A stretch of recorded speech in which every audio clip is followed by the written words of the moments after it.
How's it going, everyone? This is Precisely Podcast, a podcast about beer and video games. I am Kelly, who is hosting today. And with me, as always, I've got the banjo to my kazooie, Bo. And that's the whole podcast. Thanks for listening.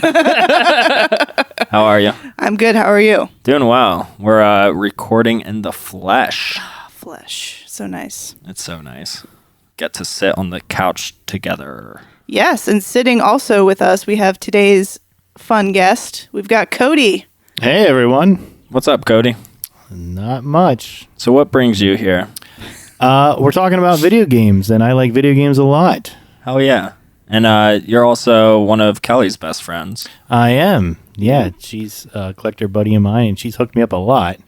Yeah. So A little background, Cody and I go back, well, we went to high school together, but we didn't really know each other in high school that much. So we actually got to collectively meet when we worked together.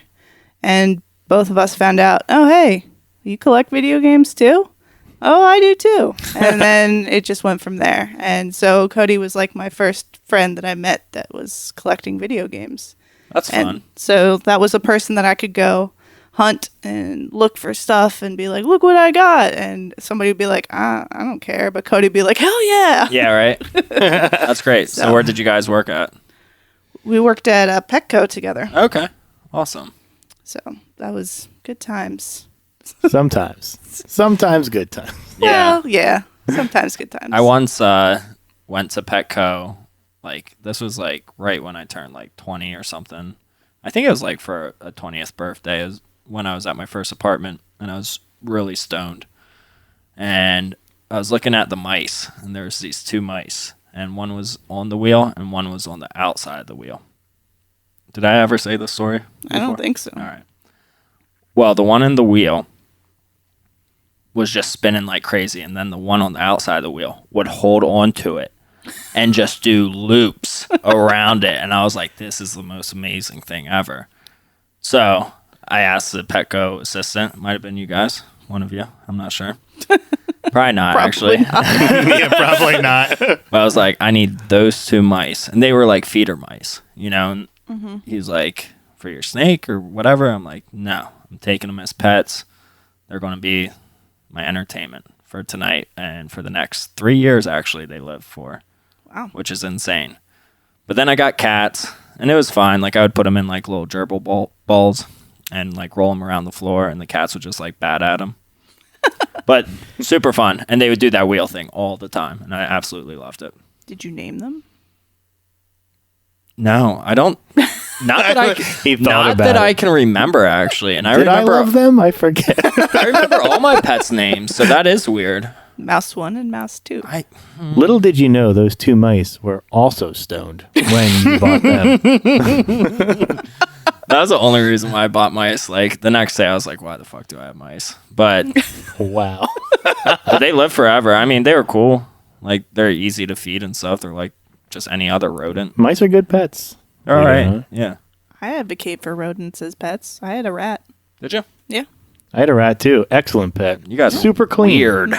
Super clean. All right. You want to hear? No. You want to hear how I got my rat? Yeah, sure. Okay. So in college, psychology was my major. So we did a lab in one of my classes where we taught the rat to push the lever down. Oh, cool. And so we trained this rat, you know, my lab partner and I, for like most of our semester, we trained this rat. And then my professor was like, oh, at the end of the semester, you know, you can adopt the rat if you want. And I was like, I'm in college, I'm poor, I can't really afford to keep a pet. And my parents would be like, why the hell did you bring a rat home from college? And I was like, I guess it's just not going to work out, but it'd be cool. And then on the last day of class, I overheard her talking to one of the other students, and she was like, yeah, you know, any of the rats that don't get adopted, I feed to the alligator, which is in the science center. Jesus. And I was like, I'll take my rat.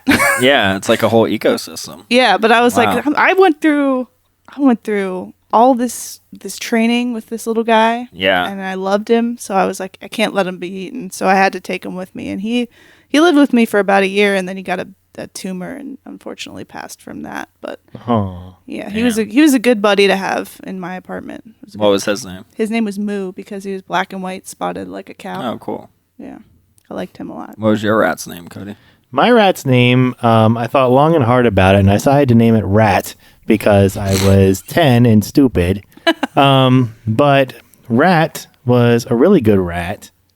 Like I said, for anyone who doesn't have a rat or know anything about rats, they are actually extremely clean They are. animals. People think they're like dirty. Yeah. You see them in every Hollywood movie in the sewer just chilling. No, they're like super Not clean. Ratatouille. Well, that's a special. They have rat, let's like be honest. 4 adopted turtles and stuff. Yeah, the one does. No, they all do. Your typical rat does not live in the sewer and is actually extremely clean. Interesting. I loved my rat. I had her out one day. This is a nice story, and when I say nice, it's not nice. I had her out, and I was playing with her as a 10-year-old, and she went to run under the couch, and I went to grab her and accidentally grabbed her tail. Oh, yeah. And rats have a thing where they're like, I don't know if this is appropriate for your podcast, but Everything is appropriate. okay. It's on the table. The skin came off the muscle and bone of the tail. Ew. And as a 10-year-old, like my parents were going to put her down, but I paid $140 of 10-year-old savings to have her tail fixed. So How do you fix the tail? you kind of have to like amputate the other part. The She bone. had like a stubby tail. And I felt really bad about it. It was a complete accident. I knew not to pull the tail, Yeah. but rats are fast. And They are. I mean, that's like a defense mechanism, though, right? yeah, it's so they can get away and, they have a better chance of living even with a skin tail. So that's my introductory story. But no, Wouldn't it have healed naturally, though? it probably, I don't know. It probably would have got infected and fell okay. off or something, It would have died slowly. potentially, Painfully. I suppose. But we had it amputated and sewed, and we had her for many years after that. And she was an excellent pet. Her story was she was a feeder rat for someone's snake, and the snake wasn't eating it. So it was neurotically living in the cage with the snake, and my mom was like, I'm taking that rat home. So, yeah, the rat, besides that one part, lived a really nice life. I loved her to death. Nice. So she was cool. Was it Rat with 2 T's like the band? I wish. I should have done that because I love that band too. Hindsight. Yeah. No, just a single T. Oh. So Well. she was cool. We had a dog named Puppy, and we had a goldfish named Goldie, and we had some type of bird named Birdie. So, like, I understand your naming. Yeah. Creative. Like, Sometimes, that stuff works, man. Exactly. You'll never forget the name. you'll never forget it. Yeah. What kind of animal was it? A bird? Oh, yeah, Birdie. Yeah. That's the name. Yeah. That's Yeah. why I can't remember these 2 mice's names, because they were, like, so You must have freaking not long. named it Mouse and Mice. No. It wasn't 1 or 2. Mickey It was and Minnie. it was like Theodore Roosevelt and It's super Harriet Tubman or complicated. something. Yeah. Who knows? But either way, this is a beer and video game podcast. So let's talk about things that we might have picked up or things that we might have played. Well, I don't think I really bought. Oh, no, I did. Since the last podcast, my most recent pickup and play is the Tony Hawk remastered 1 and 2. Nice. So, like it? anybody else pick it up? No. Nope. No, I didn't. I don't have that nostalgia, honestly. Really? Yeah. And I grew up with the PS1. I just never had that one. I highly recommend it. I think it is a fantastic remake. Like, they just did a really good job of capturing the whole skateboarding. Like, that it was top of the line then. It's top of the line now. Like, Wow. the way that they're capturing it and the way that the movement, it's just so smooth. Like, I don't know. It's really, it's just everything you wanted it to be then, it is now. Like, that nostalgia, it's still there because you have, like, and I feel like it also is, the way I mean smoother is not just graphically. It's like when you fall down and you get off the board and like crash, you are like back up. like it's like That's whoop, nice. and it Yeah. like pixelates you back up, and you're like right Nice. there again. So it's like you don't have to wait 5 minutes for your character to like, all right, I'm getting up and I gotta go get my board, and like it feels like way quicker than it did in the older games. So I don't. Nice. They did a really good job all around. Soundtrack is banging. The new stuff on it. I was really curious good. about that. Like, do they have the rights to all the songs they had the first time? They have all the old songs, and then there's a bunch of new stuff too. Same with the skaters. All the skaters are the same. They've just been aged to where they are now, and Oh, then they that's added amazing. and then they added a bunch of like newer skaters too. So like there's up and coming, quote unquote, skaters that are in there as well. So like I don't know, like Nigel Huston, he's in there. He's pretty cool. That's awesome. He's a good skater. I don't know. That's like the only one I knew. I didn't know they've got like a couple other chicks in there. It's a Cool. good spread though. It's really a fun game. Is it the same quest then as the original? Okay. Everything's the same, yeah. But the other thing actually I was playing the other night is they have a creatist park. Like, Yeah. do you remember you could do that? But this time it's online. So Okay. I can go and like find like, oh, Bo made a park. Let me go check it out. And then hop on there and skate your park or whatever. Like people are just making things so like it looks like something, or like there's somebody who made a skate park that looks like a face. Like it's really cool, and like That's awesome. people are like making specific skate parks so you can get certain combos and achievements and stuff like that. It's crazy. That's awesome. I want to pick it up. I've been playing other games, so I'm just gonna wait because I feel like it will be a game that goes on discount, like Oh, you absolutely. said. Yeah, It will. Yeah, And it'll be at that $20 price point or whatever. by Christmas. Yeah, it'll be there, and it'll be so worth it. Did you see the collector's edition? Like the collector's edition comes like with a skateboard. With a skateboard, which is yeah. That's weird. insane. Yeah, I think that's cool, and it's like different too. Like you get different colors and stuff. Yeah, that one. Yeah, it had like I don't think it was a real signature, but it had like a signature from Tony Hawk on like the tip of the board or something like that. I didn't know that. That's really cool. Yeah, but it was like $100, and Woof. I was like, I don't think I'm gonna. But I mean, like, if that's your game, or if like you're a big Yeah. skateboarder, like that's an easy. That's definitely worth it because skate decks, they're not cheap. yeah. So I feel like all these collector's editions though, are just getting bigger and bigger. yeah, Oh yeah. And it's just like, who has the room for all this? Like, no one does. No one.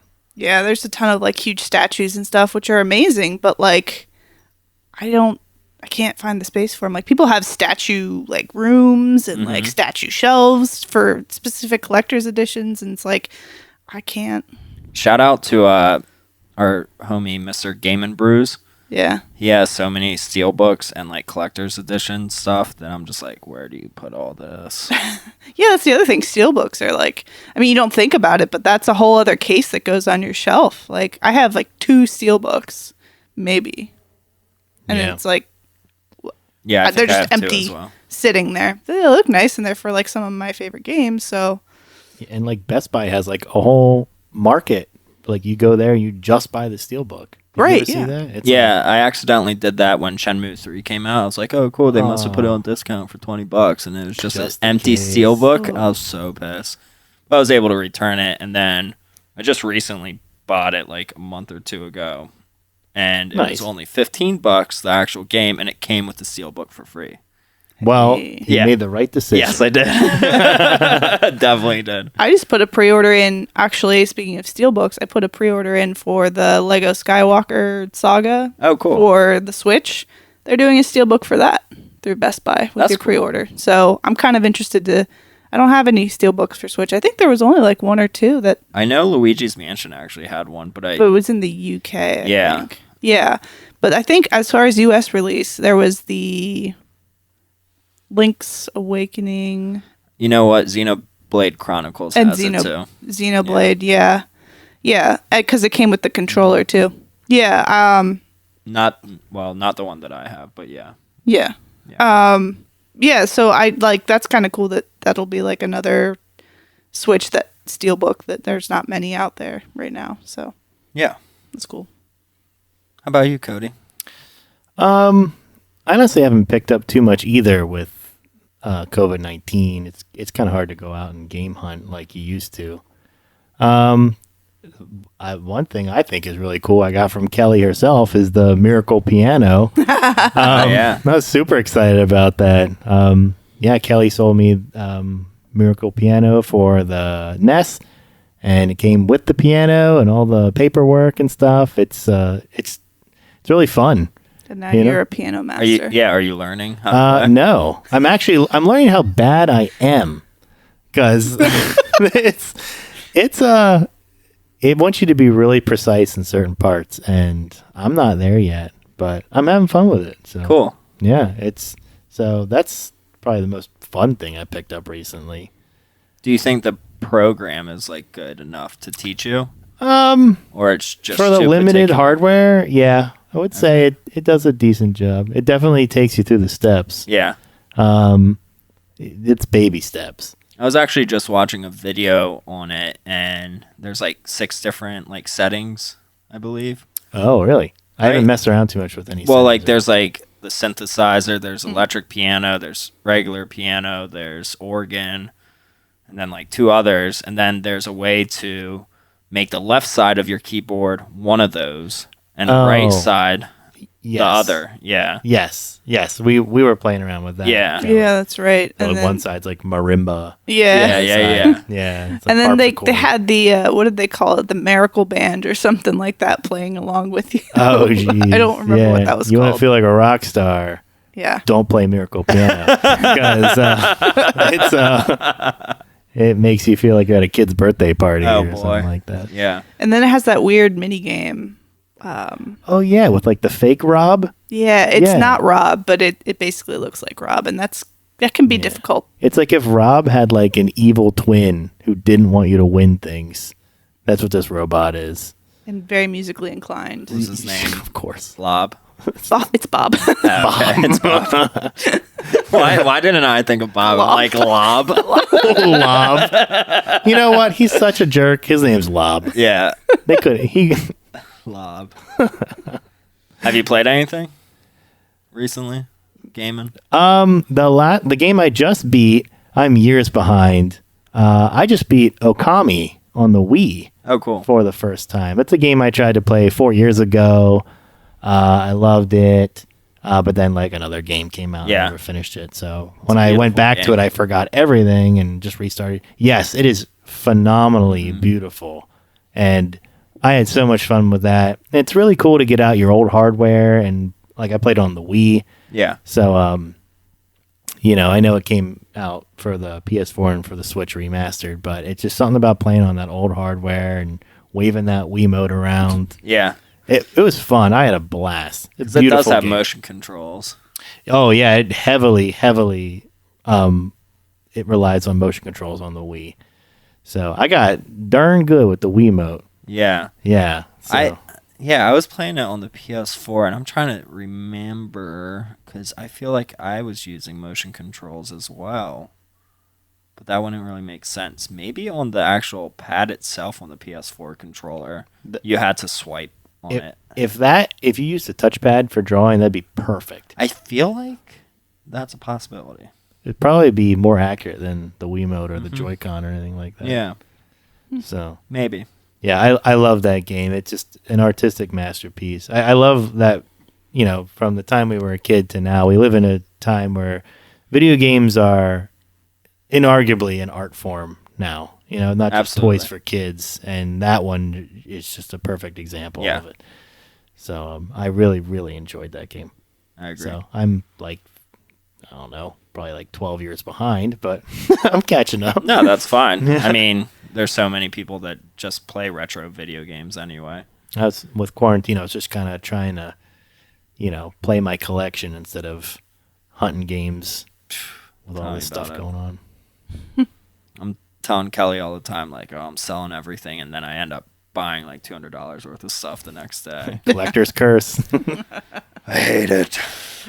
So with that said, I've picked up a few things. So I've been doing a complete Wii U set, trying to go for that and questioning myself the whole way why I'm doing it, because I'm trying to get rid of stuff.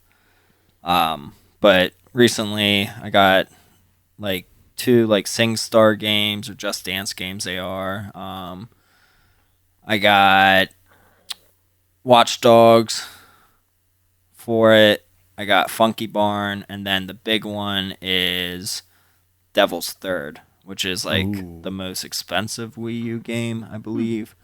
And I knocked that off, so I think I'm sort of done getting any games until I can like hunt in the wild more so.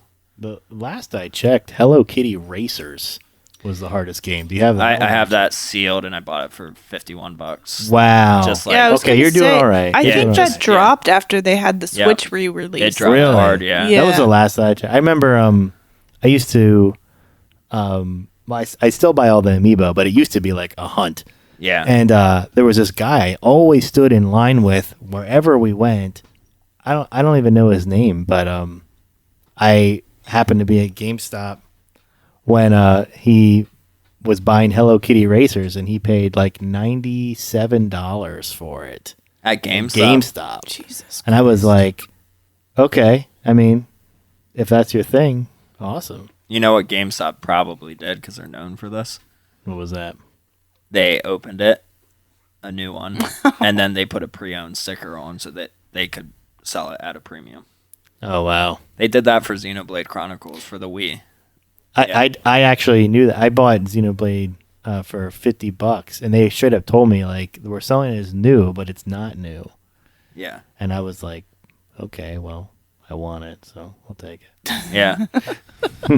Oh, GameStop. But- I beat Paper Mario, which I think I was very close to. Yeah, you said you were pretty close to it Yeah. last time. Yeah, so I finished that, Nice. Origami King, Nice. and it was very good. Very good ending. The creepiest Paper Mario game, probably the creepiest Mario game in general that I've ever played. I would have never guessed that from the previews. Really?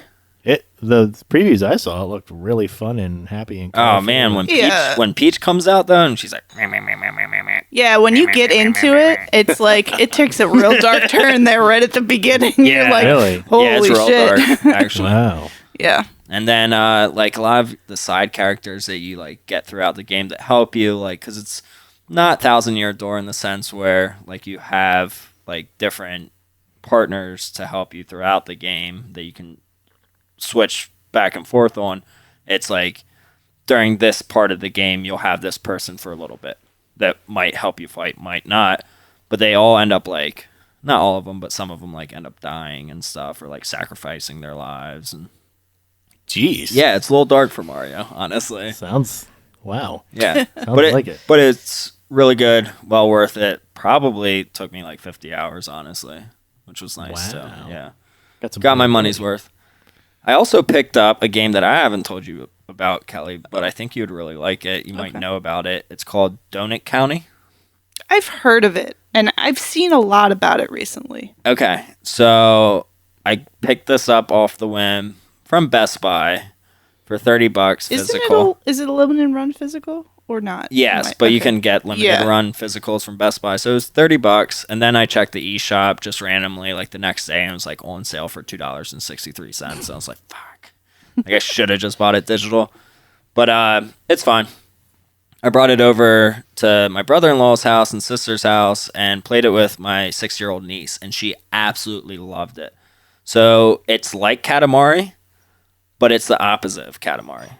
So hear me out. You're a hole in this town, just a hole, and you're just placing this hole under objects in the town and making them go inside this hole to get bigger. So and you are a keep getting sinkhole. a sinkhole. Holy shit. I have seen this. Now I know what you're talking about. It looks fun. It's super fun. But it's only like a 2-hour long game. So it's really not like worth the $30 price tag. Buying it. But it's so cute. It's so good. I think on the eShop it might only be like 10 or 15 bucks. This is realizing all of my dreams of wanting to be a sinkhole and just taking everything. It's in. super cute. It has really nice, cool like puzzles with the whole like you gotta like pick up like a fire, like sink like a campfire, and then your hole's burning. So then you can light off fireworks. That then like Oh. go and hit Okay. a rock up above that will knock a character down to talk to you. Like yeah, it's a lot of fun. I like it. And I'm and sold. the soundtrack is probably one of my favorites that I've ever heard. Huh. Really cool, like new wave, sync wave. Wow. Really fun. Oh, that reminds me. Speaking of interesting games, I played one that is recently coming out and people have been playing, but it's on PC or on your phone. It's free on your phone. I don't know if you've heard about it. It's called Among Us. No. Maybe. I'll show it to you after. Okay. But you're a tiny little spaceman and you're in like a spaceship with like up to 10 other people and you are all assigned, like it's like secretly you're all assigned, either you're a crewmate or you're an imposter. And if you're an imposter, you're trying to sabotage the ship and kill everybody on it while everybody else has to try to work together and figure out who the imposter is and who's like killing people or who's sabotaging the ship while also fun. completing tasks. So it's super fun. I played it with my friends. We played it just like talking over Xbox Live chat while playing on our phones because you can just join a lobby. And it was super fun because you just muted ourselves. And then once somebody died, you unmuted and then you like chatted like, well, you know, so-and-so was walking around and I saw them over there and that's where the dead body was. And like, that was the last person I saw over there. And then you'd be like, oh, well, it's got to be that person. Yeah. And you can like vote them off and like see if they're the imposter or something. It's a really fun game to play with like friends, even like distance right now. Like, Yeah, that sounds great actually. and it's I think maybe like $5 on Steam or it's free on your phone. Okay. So yeah, it's a I'll super check it fun out. game. So if anybody hasn't checked that out or heard of it, definitely look it up. It's a fun game to play with everybody. So I only have one other game that I need to talk about that I've been playing, and I am absolutely loving this game, and it's bringing me back to a game I've never played before, but it reminds me of everything that I love about video games, and it's called Moon. And this was a PlayStation 1 title that never got released to the US, but they just ported it to the Switch, and it has an English translation now. So it's Moon RPG Remake, I think it's called, is the full title of it. And you're this protagonist in this town where there's the hero also in the town that you're not playing as that's killing all the monsters, looting everyone's belongings in their house, just wrecking havoc in this game. And you're there to pick up all the pieces and find the souls of the monsters that he slayed and just bring love back into the town. And it's amazing. It's so good. It's so old school. It's sprite graphics, but also with like clay animation. Like all the monsters are like little like clay figurines that you find. It's just a lot of fun. It's like my go-to bedtime game nowadays. So if I have an hour before bed, like I'll play it in bed on the Switch, and What a cool concept. Like, it's really cool. So it like started off like Dragon Quest or Dragon Warrior, and like you're this little kid like playing like on his Nintendo or Super Nintendo, but I think it's actually a PS1. And it like you're the hero and you're killing stuff, and then you fall asleep and you get transported into the video game, and everyone's just like bitching about this hero that's like ruining everything. That's awesome. Yeah. I'm gonna check that one out. That It's sounds really fun. cool. I think it's only like $19 on the eShop, and I think they're planning to release it physically. At least in Japan they are. So I'm sure you could import it, but I'm sure it will come to the US physical. But yeah, so you have love, and love is your HP. So you start off with a small amount of love, and that your love slowly decreases throughout the day. So you have to make it back to your bed before your love decreases. Otherwise, it's game over and you have to start that day again.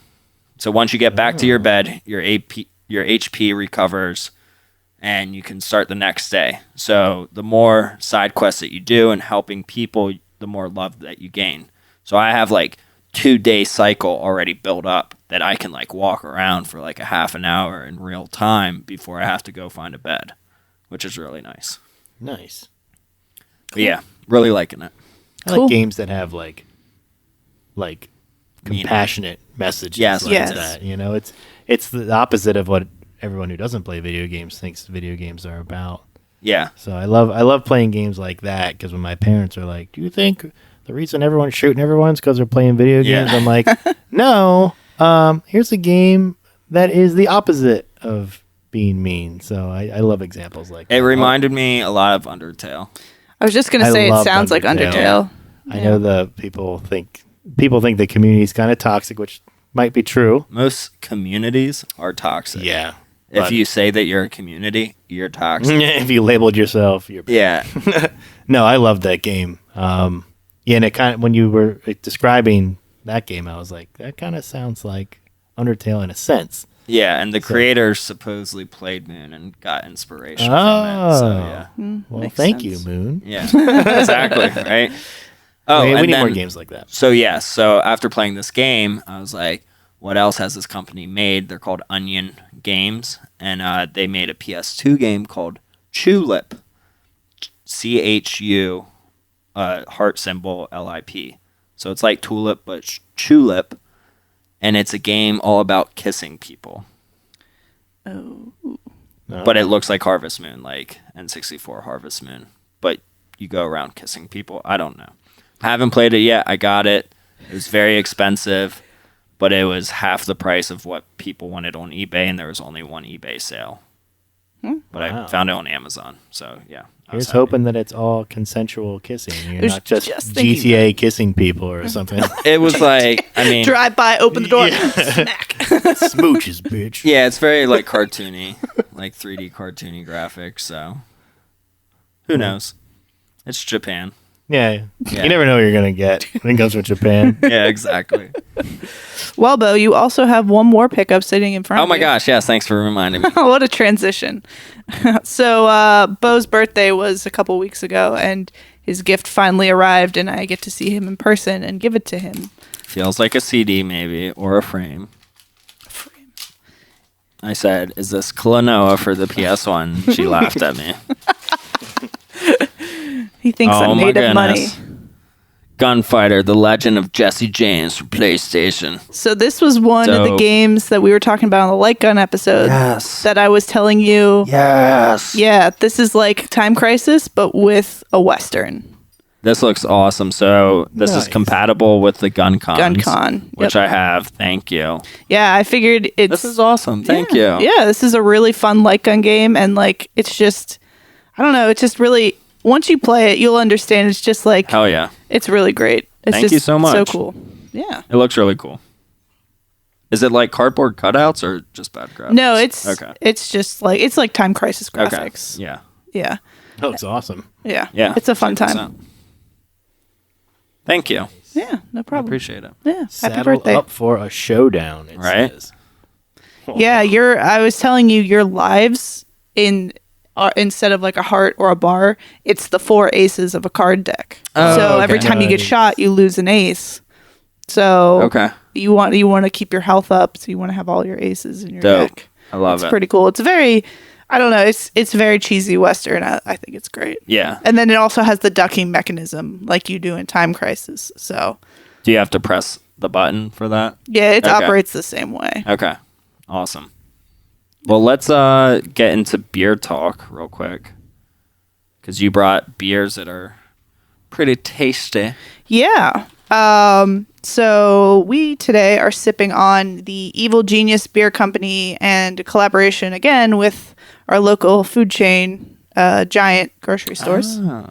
It's called Evil Genius and the Giant Peach. It is a double dry hopped peach hazy IPA, 6.5%. And I had one of these, and I was like, I'm saving the rest for a podcast because these were really good.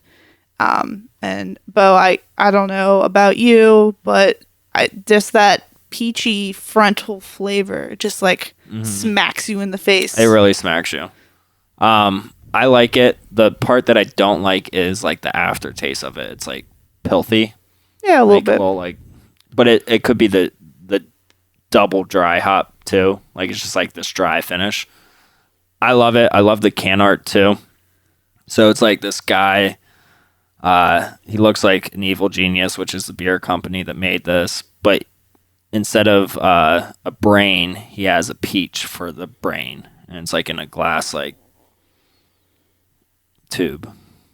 It's cool looking. Yeah.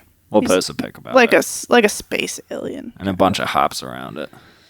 Yeah, Evil Genius is a great company, and I like that now. This is the second time that our grocery store has like decided to pair up with a beer company and be like, "Hey, let's do a beer together," which Isn't is that really cool? super weird, but super awesome. So Yeah. this is exclusive to giant food stores? Yeah, Yeah. buddy. Oh, wow. Yeah. Wow, what a time to be alive. I know, What was right? it, like 3 years ago that there wasn't even beer at grocery stores? Yeah, around right? here? Yeah. Yeah. Now there's Come a like long way. exclusive beers. Same with Sheets. Sheets is doing Yeah, the Sheets same did Yeah, it they thing. too. have Yeah. a freaking beer cave. Yeah, Beer but they igloo. have But no, they did have- their own beer. Oh, I as didn't know well. that Yeah, either. with Yeah. another brewery. What? Yeah. Yeah, they're Which- doing another one. I think I saw about watermelons. Oh, that watermelon sounds good.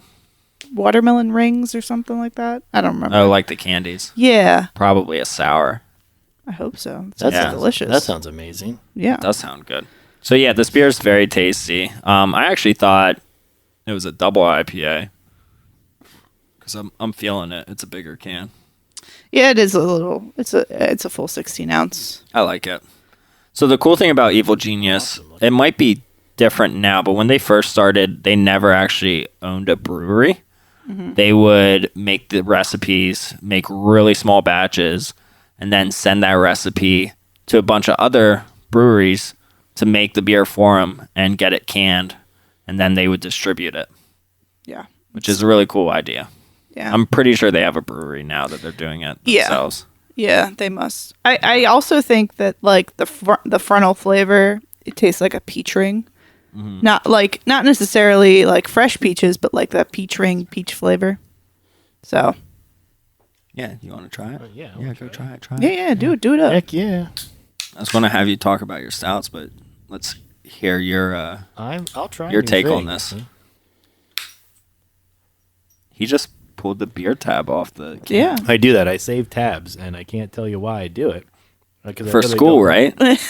It's one of those Did you do leftover. that in like elementary school? I did. I started in Yeah. elementary school, but it's not for why you think. In 6th grade in elementary school, I don't even know. I'm getting why I some was weird thinking looks now. that. He said it's not why you think, so I was like, well, I think a lot Yeah. of people in elementary school save these for like some kind of fundraiser. or Yes. Yes. Okay. But in elementary school, my elementary school went up to 6th grade.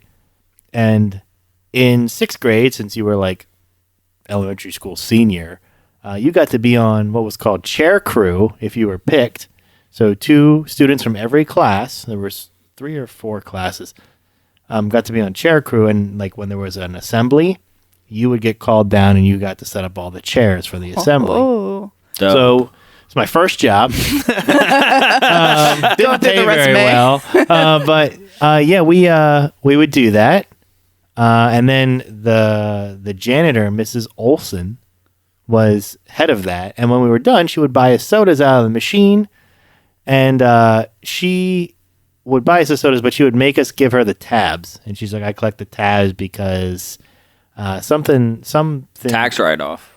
Yeah, right. She was like, I spent all these quarters on these kids. This is my receipt. Yeah, exactly. No, that's hilarious. That's hilarious. That's like when sodas were like 50 cents too. Yeah, either way, that's a lot of 50 cents. When you're a janitor, I suppose. Yeah. But no, she would save the tabs because it was a fundraiser. Something I vaguely remember, it was the more tabs she collected, the more money she raised for some kind of like cancer research or Probably something. for a new mop and bucket. Maybe that too. The elementary school was just shrouded in mystery, so we have no idea. But no, I always remembered that. I thought that was really wholesome. Yes. And I've been saving tabs, hoping that someone comes at me with a fundraiser for tabs. So anyone listening, if you have a fundraiser that collects soda tabs, I got like 3,000 or something right now. And How do you know you have 3,000? Like, what Count kind of them because every I night. neurotically count them every once in a while. Do you really? I do. I count them and I'll put them in like bags of 100 or something like that. Or depends how many. It depends how long I wait to count them. Sometimes I'll bag them in things of 500. I like you. Yeah, it's been a long time. My friends know I do it, and they know that I have no clear goal, but they'll give me tabs. You know, I will actually start saving my tabs. I will get you Sure. probably 1,000 in a month. That's a lot. Yeah, that might be. I have 3,000 over a couple of years now. Yeah, just wait. I had a bunch. But I lost them. You lost them? How? Yeah, and I lost them in a move. I have no idea where they went. I'm sure someone thought it was trash.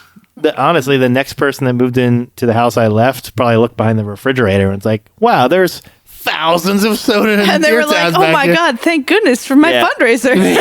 Yeah, they're benefiting from my... No, so I save them. But cool. Anyways, this beer is delicious, and I'm not a huge IPA fan. I feel like I'm in the minority, but this is amazing. Good. I love it. I love peach, so... Yeah, I love peaches, too. They're so good. Oh, yeah. I would buy that. Thank you, Giant. Well, it's in Giant, so... Yeah. I'm going to look for it. I got it in the New Cumberland one. Mm-hmm. So, they were there. That's awesome. Yeah. That's good stuff. Yeah. Mm. All right. Well, let's get into the meatier subject. Cody, we got to interview you. Oh, if you're on the podcast, we got to ask you a question. This is what we do at Precisely.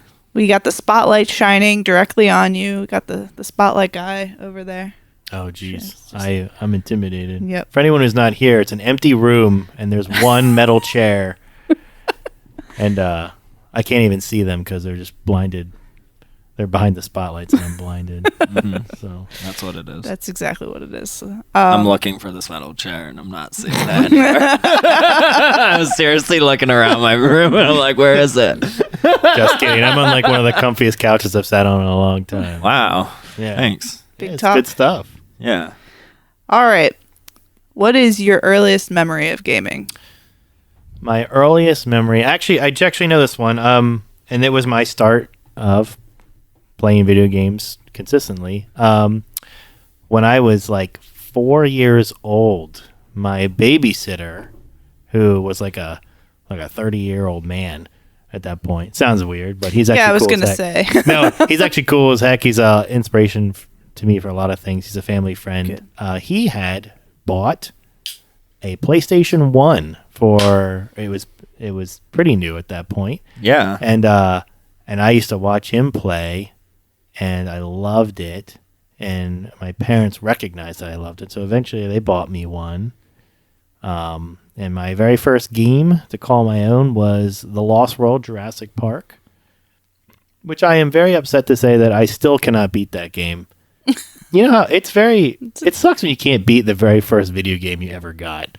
Was that a 2D side scroller? It was 3D, you know, like it was like a 2.5D. Yeah, it was like not sprites, 2D sprites or anything. Yeah. But, no, it's you start off and you play as a Compsognathus, which is a very small, insignificant dinosaur, and you have to like go through chapters of playing as that before you can be like a better predator. Like, I think you go to a human next, and then you work your way to like a raptor, and eventually, like one of the last levels, you become a T-Rex.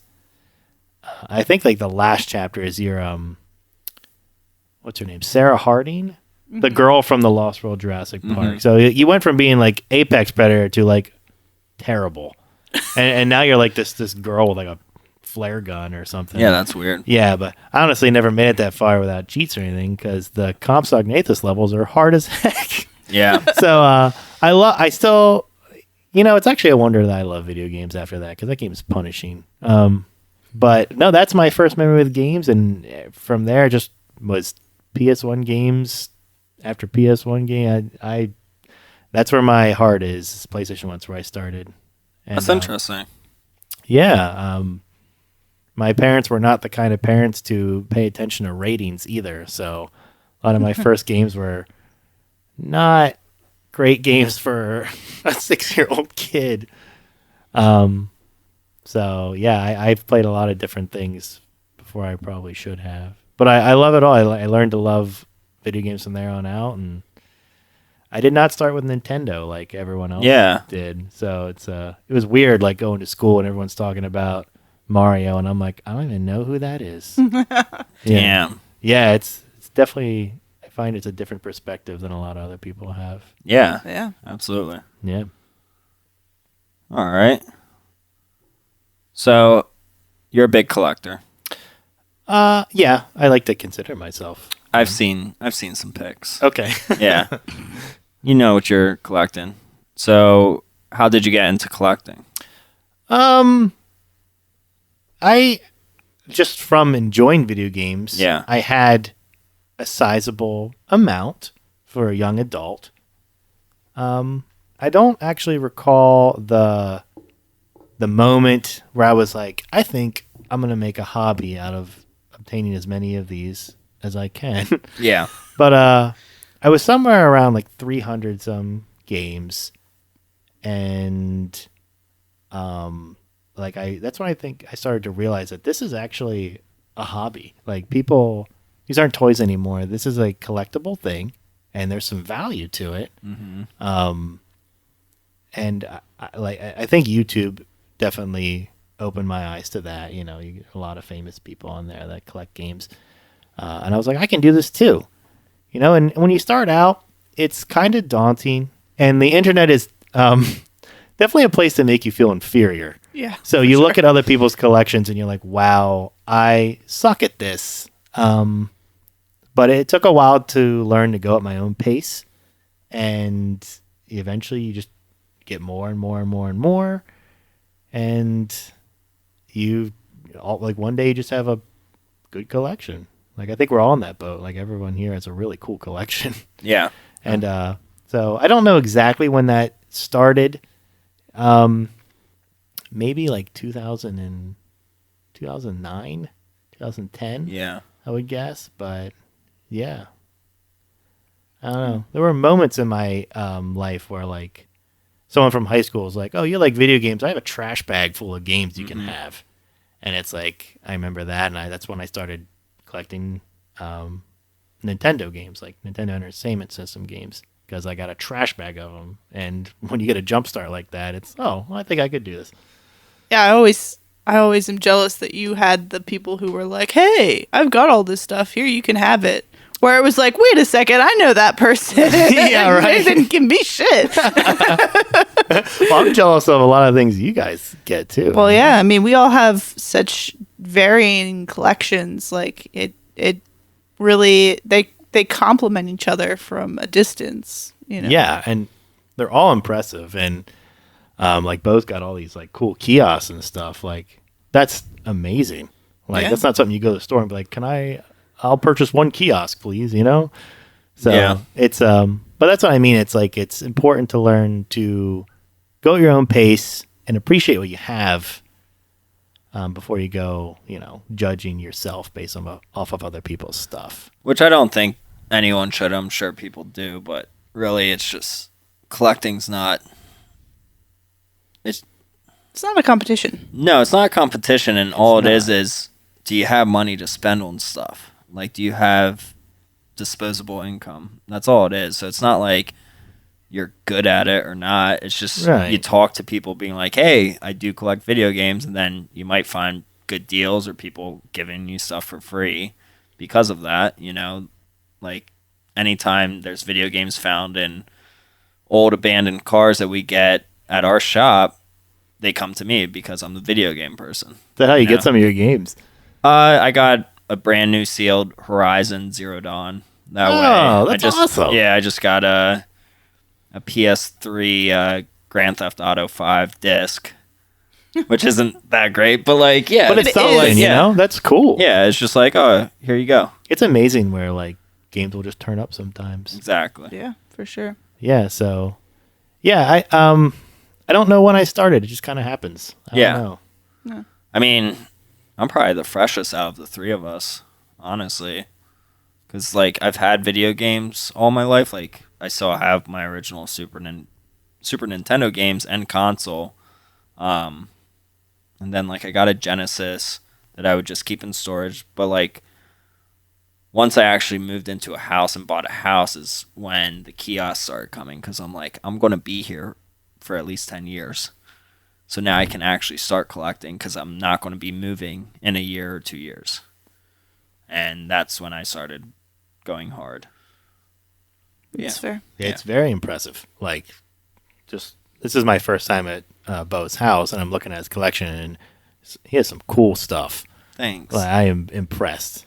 Thanks. So, Oh, this is so nice. We're all just like complimenting I each other. appreciate it. as we should, because I mean, I've seen people online that bashing other people's collections that are small or whatever. It's like, hey, we all started somewhere, you know. Man, I don't see anyone do that. Really? But maybe I just don't read comments that often.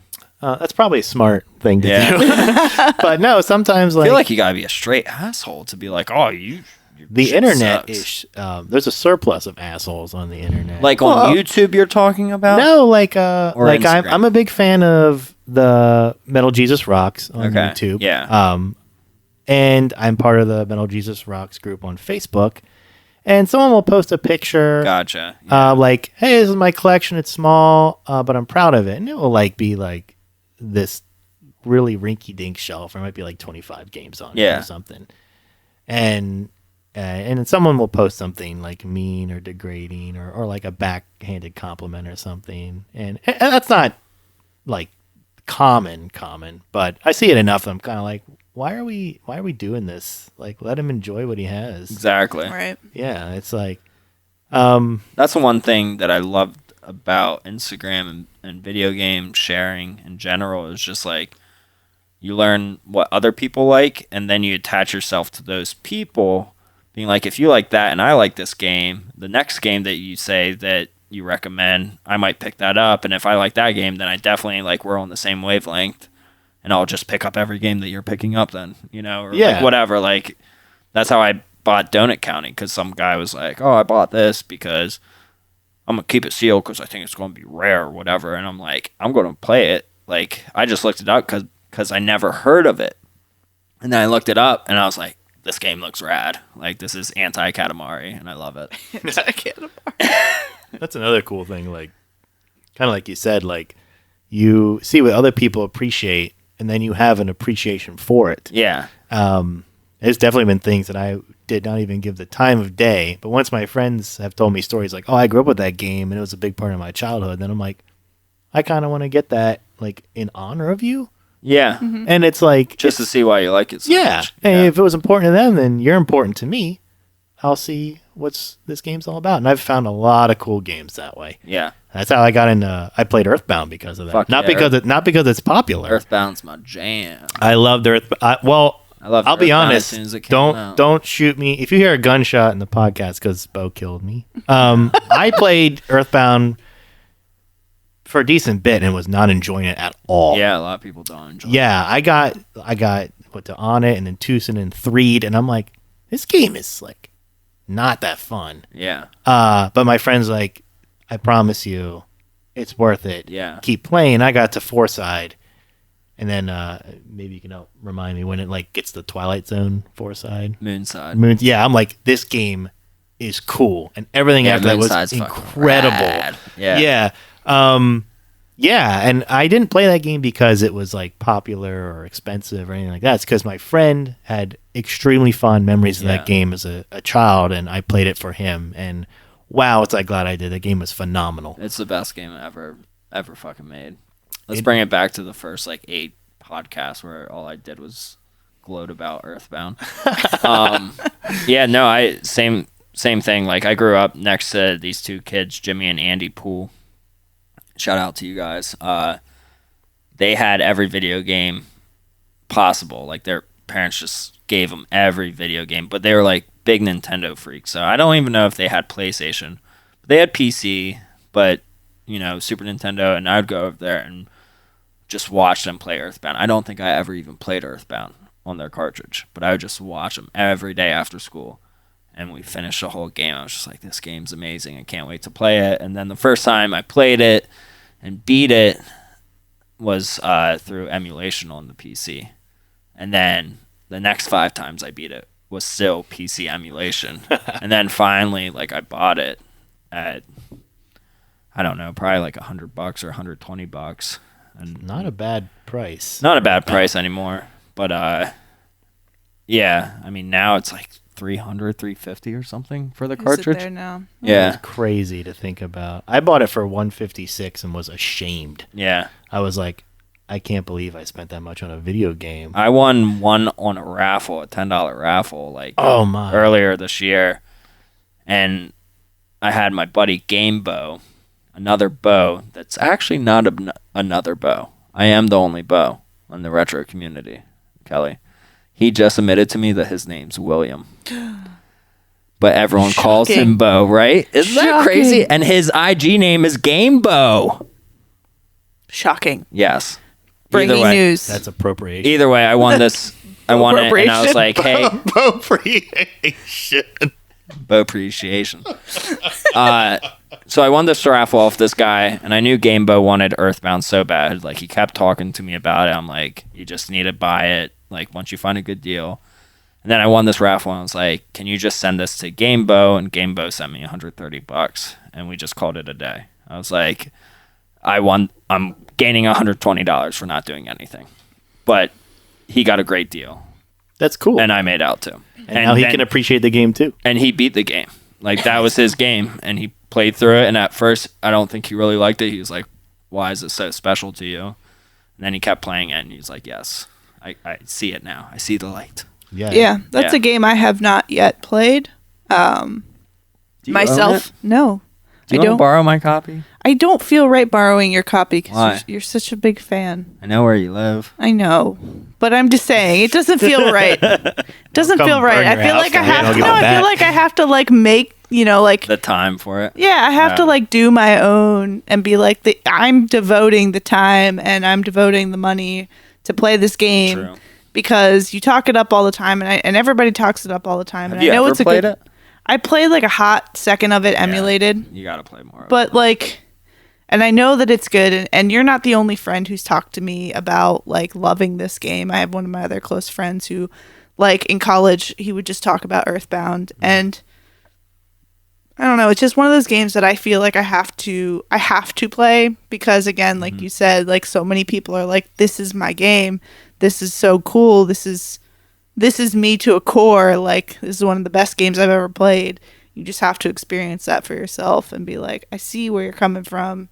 Even if I didn't like it or something, because I'm not a huge RPG person, I still can see where you might like certain things or like why this game was so important to you if I like follow the story and like, play through it. If you ever feel like playing it, I'll play it alongside with you. Okay.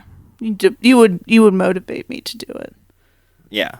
I like that. Like, honestly, I could be your guidebook. Like, I know it like the back of my hand. Right on.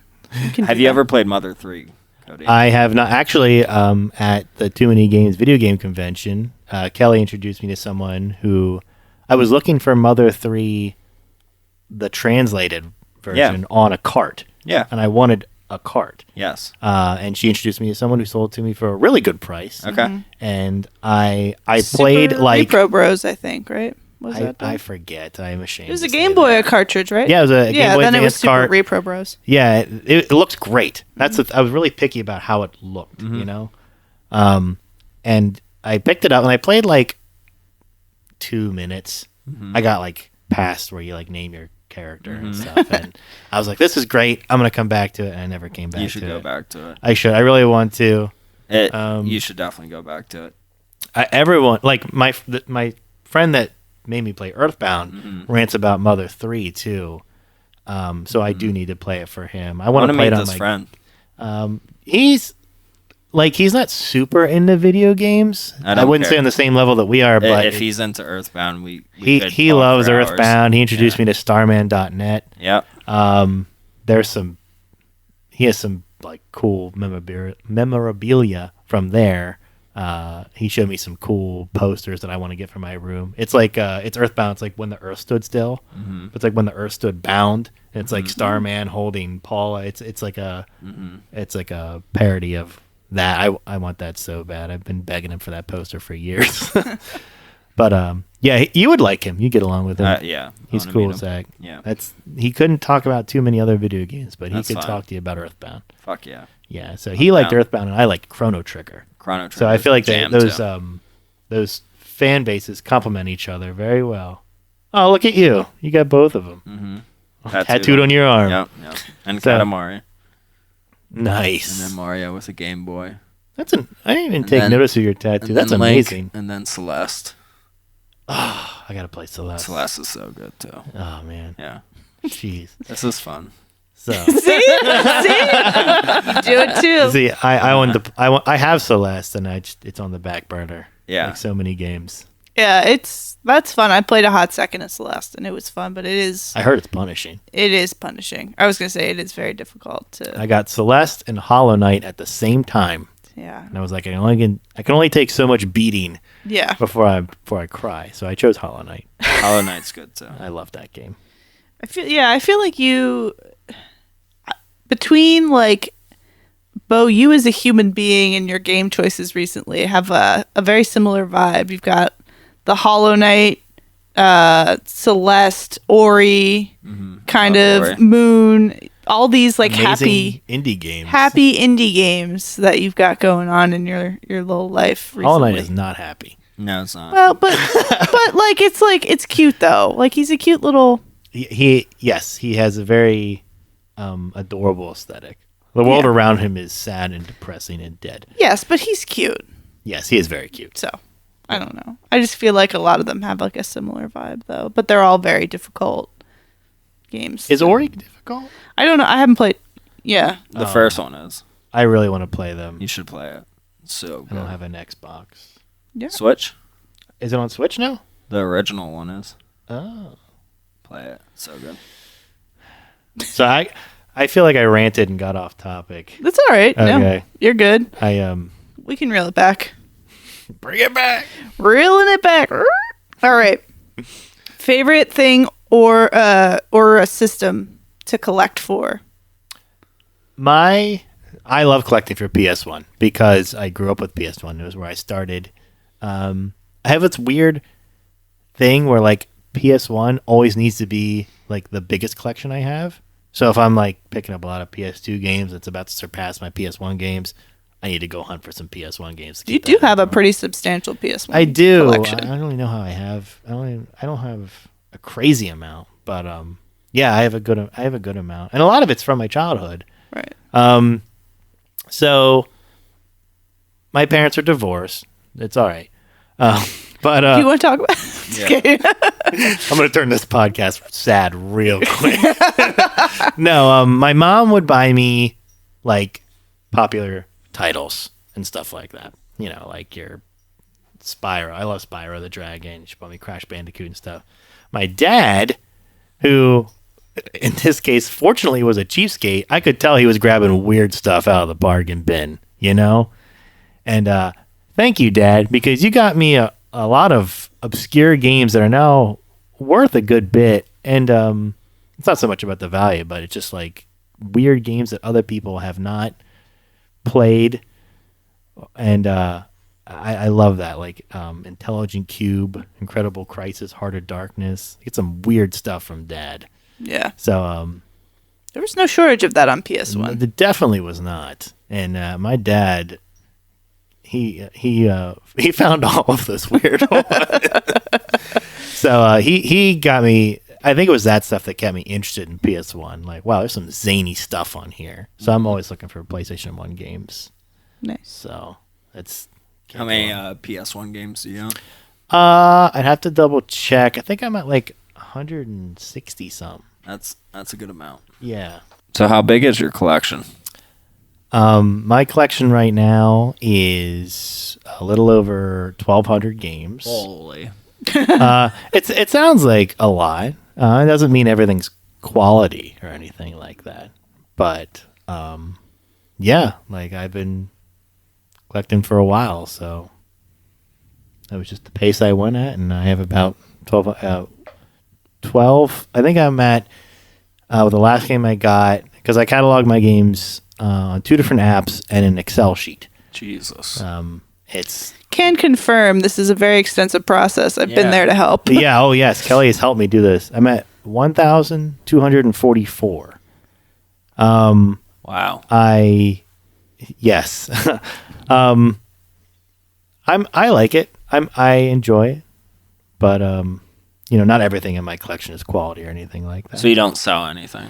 I only sell duplicates. Okay. So if it's not a duplicate, I don't sell it, because in the past I did that, and things that I thought were dumb, and now they're like $300, and I'm like, I've made a lot of mistakes. But yeah, so now I'm at the point of like, I think the difference between hoarding and collecting is how much space do you have. Yes. That's true. So I like to consider myself a collector because I have the space for my hoard. That's fine then. Yeah, so yeah, I'm that's how much I have. It's across many different consoles and stuff. I've never counted my collection. How many games do you think there is right there? Oh, Probably not even 300, right? I'd say you have No, 300 I would say there. you have over 5. Right there? Yeah. I'd No say way. you have. I mean, you'd be surprised. I'd say you have over 300 for sure. Huh. Probably 500. But here's the thing: I perused your collection, and you have some really great titles in there that I don't have or couldn't even dream of having. So, Like what? well, you have a lot of the Klonoa titles. Just boxed Super Nintendo games in itself is something that I don't aspire to collect because of how pricey it can be. And some of your some of your stuff is just so obscure, and I love it. It's really cool, and I like looking at it because it tells me a little bit about you. And it's not so much about how much things are worth. Keep but- going. All right. All You're right. a beautiful, wonderful individual. Stroke that ego. Yeah. My goodness. You're welcome. No, you have great stuff. And Thank you. I don't know. I don't want to like Come make back your anytime. I don't want to make your podcast sappy, but I like to remind people that it is not do. about numbers. This Bo is is turning amazing, into and a everyone should sappy, aspire to be him. No. sappy podcast today. Oh my goodness. All right. Well, then what's your favorite piece in your collection? It doesn't have to be rare. It doesn't have to be expensive or necessarily a game. Like, what is your piece de resistance? I was prepped for this question. I was given this question ahead of time, and I thought about it, and I honestly do not have an answer for you. There's Really? so many things in my collection that are extremely nostalgic to me. There'll be like a game that reminds me of a sleepover I had. Maybe the last time I hung out with someone. I don't know. Like, I couldn't answer. There's so many pieces that I'm just fond of. There's some pickups that I'm really glad I got because they're rare and stuff like that. Like, I'm really into the Shantae series, and I luckily got a bunch of cool stuff from limited run games. Did you get that new pre-order? Oh, dude, I spent like $300. that day. did you? Yeah, I bought like every Shantae thing they had. Oh, geez. Really? I love Shantae. I have every Shantae game physical except for the original Game Boy Color game. And Limited Run Games just did this thing where Way Forward is reprinting a Game Boy Color cartridge with the original Shantae on it. So I snatched that up because the original cart is like $600 now or something. It's crazy expensive. Yeah, it's.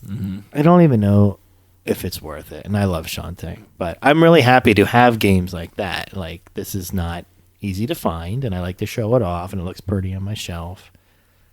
But I think some of my favorite stuff is like, again, stuff my dad bought me that is weird, or Yeah. like I'm a huge Spyro the Dragon fan. Not expensive, and my case is beat to crap, but I love it. I love having it. There you go. There you go. So I'd probably have to just say stuff that's nostalgic to me. Yeah. There you go. I would say that too. That's a Miss America answer, but you know, Do your little wave. yeah, I'll do my way. What's your favorite piece in your collection, Kelly? We've already gone over this. It's my Game Boy. Oh, yeah. Yeah. It's my Game Boy. What did I say the about Game Boy mine? Horror thing you have? No, I have Teal my childhood teal Game Boy Color, and I Have a tattoo. the one immortalized on my leg. But yeah, that's my favorite because that was my very first video game system. So I'm not the only one with a sappy answer. No. Okay, good. I don't feel No, my yeah. answer is very sappy. No, mine would probably be my original Chrono Trigger that I bought as a kid. Nice. And like the label, I mean, the label's all right, but like it has like a scratch in it, like a piece of the sticker taken out of. It's almost cooler that way. Yeah, like I you don't know? like I know that one's mine. Yeah, Yeah. exactly. Like if you mix it in with a whole bunch of other ones, Yeah. like that's I my could child. pull that one out. That Yeah, Yeah. exactly. Yeah, Yeah, because so- my Game Boy has the back label, like barcode and stuff peeled off. I know that one's mine. Nice. All right, cool. I'm glad we're all on the same page of it. Worth is defined by what it meant to you. Right. Yeah. Yeah. Okay, cool.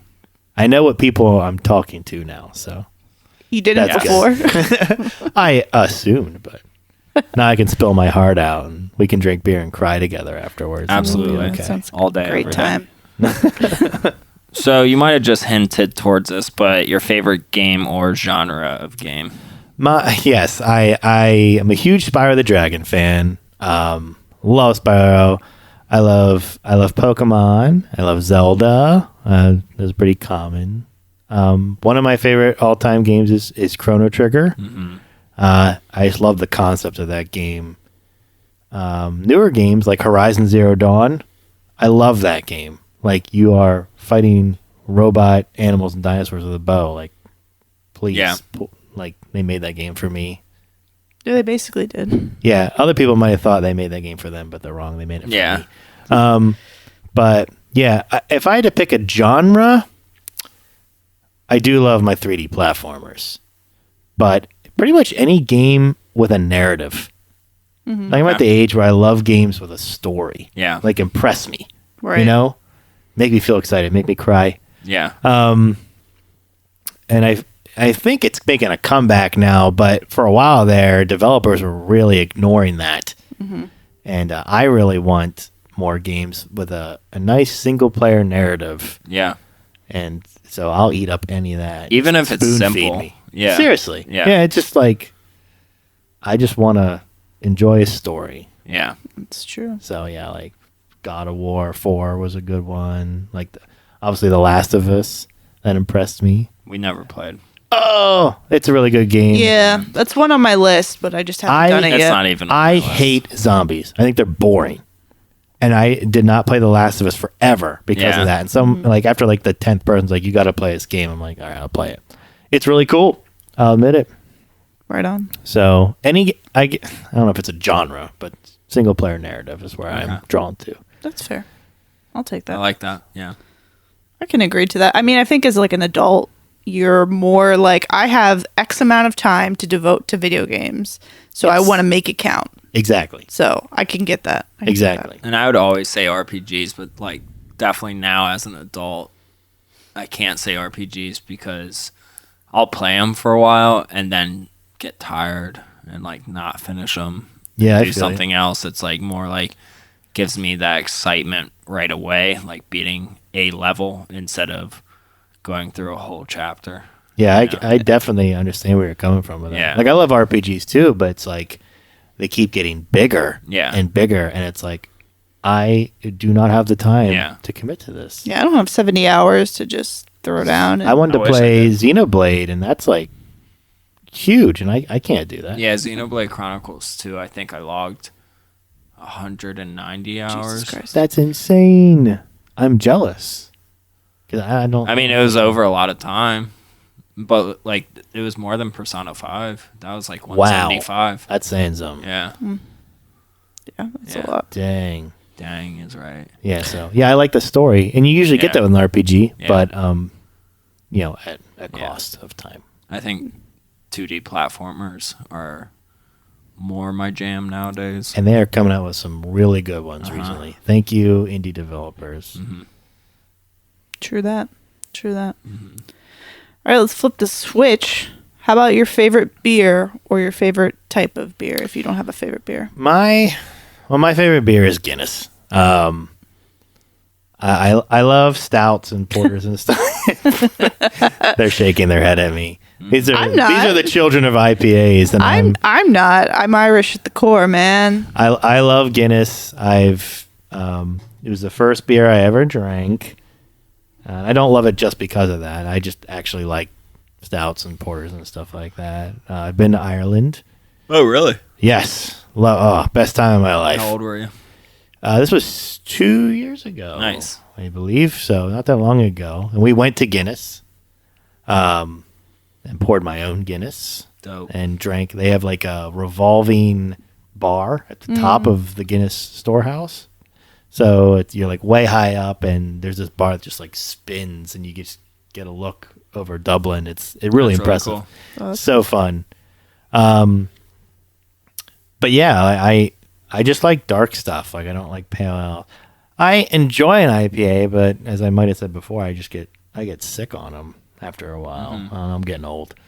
That's fair. I'm getting old, but this Yeah. peach one is definitely revitalizing my faith in IPAs. Like, I love peach, so Yeah. you brought the right. There you go. They're good. Well, you can't go wrong with a peach, honestly. It's Dude, I love this. so good. So, I like anything that's dark, from stouts and getting lighter towards like lagers. Gotcha. Yingling is a keystone in everyone's Pennsylvanian life, so I feel like Yeah. you have to at least appreciate it for that. Right, true. Very true. So is that mainly the type of beer that you sip on? Typically, Yeah. lagers and darker. Okay. But I do like a good, I like a wheat beer, or Hefeweizen, or a sour. Okay. But I'm not a big fan of light stuff. Yeah. So, will you be getting a PS5 or Xbox at launch? If I'm picking one up at launch, it's going to be a PlayStation 5. So I grew up with PlayStation. I am not one of those people that are into the console wars. Like, I will not take a spear and a flag and defend my brand against the vile Xbox people. But no, the exclusives on that are right up my alley. There's a new Horizon game coming out, a new Ratchet and Clank.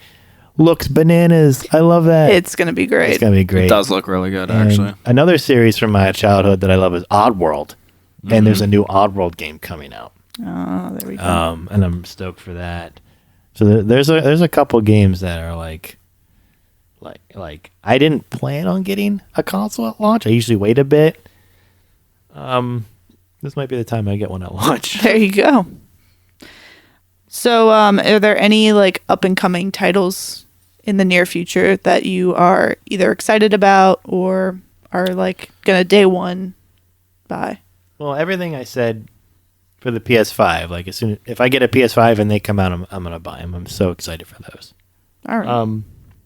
For PlayStation 4 and the other consoles that are out now, it's not too much. I'm really excited for Crash Bandicoot 4. Yeah, that looks Yeah, good. that looks fun.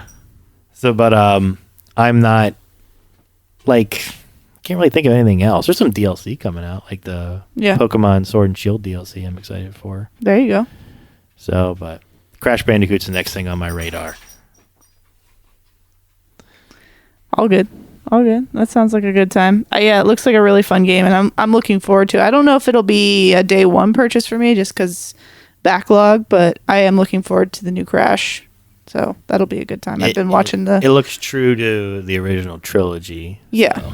Yeah, I've been watching a lot of the stuff that they released with it, sprinkling out as we get closer and closer, and I think it's going to be a really stellar title. And I'm hoping that if I wait a little bit, because it's going to be so close to the holidays, they might do a little bit of a price dip, and I can dive in on a lower price. So It's smart. that's I should take notes. instead of just diving head first. well, with that game, it's that's one of those games that if you love that series, you are going to buy that day. Well, that's a no-brainer because they're basically saying that they're extending the trilogy to this and just completely forgetting all of the other games in between. Right. I I think GameStop, the pre-order bonus is like an hourglass. oh, And That's I cool. have no idea why, but I want that freaking The hourglass. loading screen. Oh, you think that's Wasn't it? it an hourglass that would go? well, yeah, on the older games, but this one also doesn't have something to do with It's it like now? traveling through parallel universes Okay. and through Oh, time. Never mind. Maybe I'm just Um, misremembering. It's probably a combination Yeah. of the two, honestly.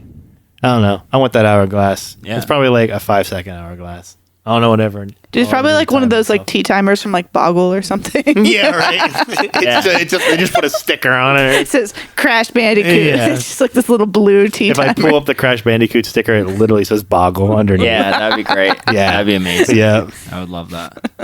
I'd like it more if it did that. Yeah, me too. Crash Bogglecoot. Yes, I'd buy it. I'd buy it. So, Cody, if you had to pick only one to play for the rest of your life, would you choose handheld or console? Console, easily. Okay. Handhelds are cool. I like playing handhelds, like when I'm in bed or when I'm away. Yeah, But all my favorite games are on console. for sure. Yeah, that's easy. Okay. So the Switch has kind of swayed me to like handheld more, but I think I like the ability to make it All a right. docked console. So, if you're stranded on an island, right? Would you choose a Game and Watch game of your choice or Tamagotchi? Wow. And I you're feel- stranded there for the rest of your life, The rest of my life? but you have unlimited batteries. I feel like the stress of keeping something else alive when I'm trying to stay alive means that I would choose Game and Watch and not Tamagotchi. Yeah. Yeah, Game and Watch. Okay, true. Which one's more of a flotation device off that island? Neither. Neither? All right. I will die with my Game and Watch on that island. All right. Fair enough. That's fair. That's fair.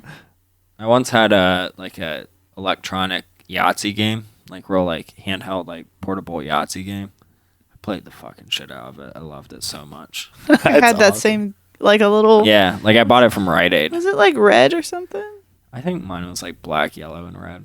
Yeah. Yeah. I literally thought I had the highest score that anyone could possibly ever get in Yahtzee.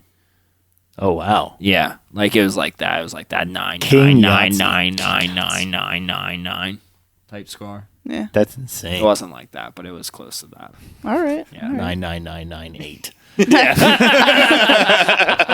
Just short of the world record. Right?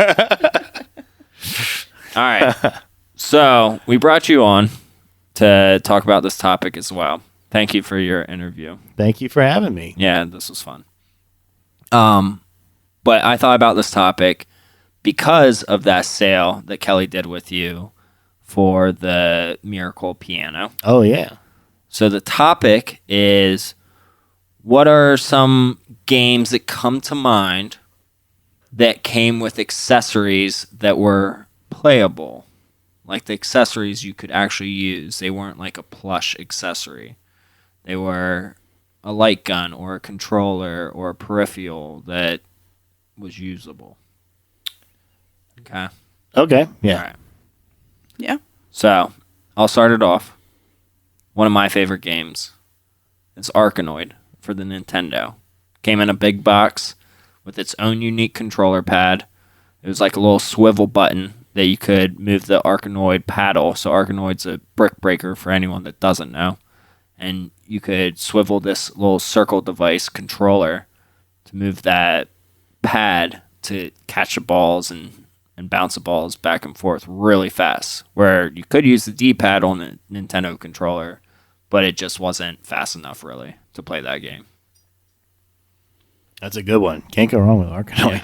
Yeah, I did not. I've never played with that specific controller though. So Yeah, I don't own it, but I would love to. that's one Is it of those things. is it the trackball? You can use that trackball for Centipede? You might be able to. Centipede's my favorite Yeah. game, like Atari Yeah. game, so Yeah. I'll have to pick that up. All right. Well, another one that we have here on our list is Gyromite for the NES with the gyros and other parts for Rob the Robot.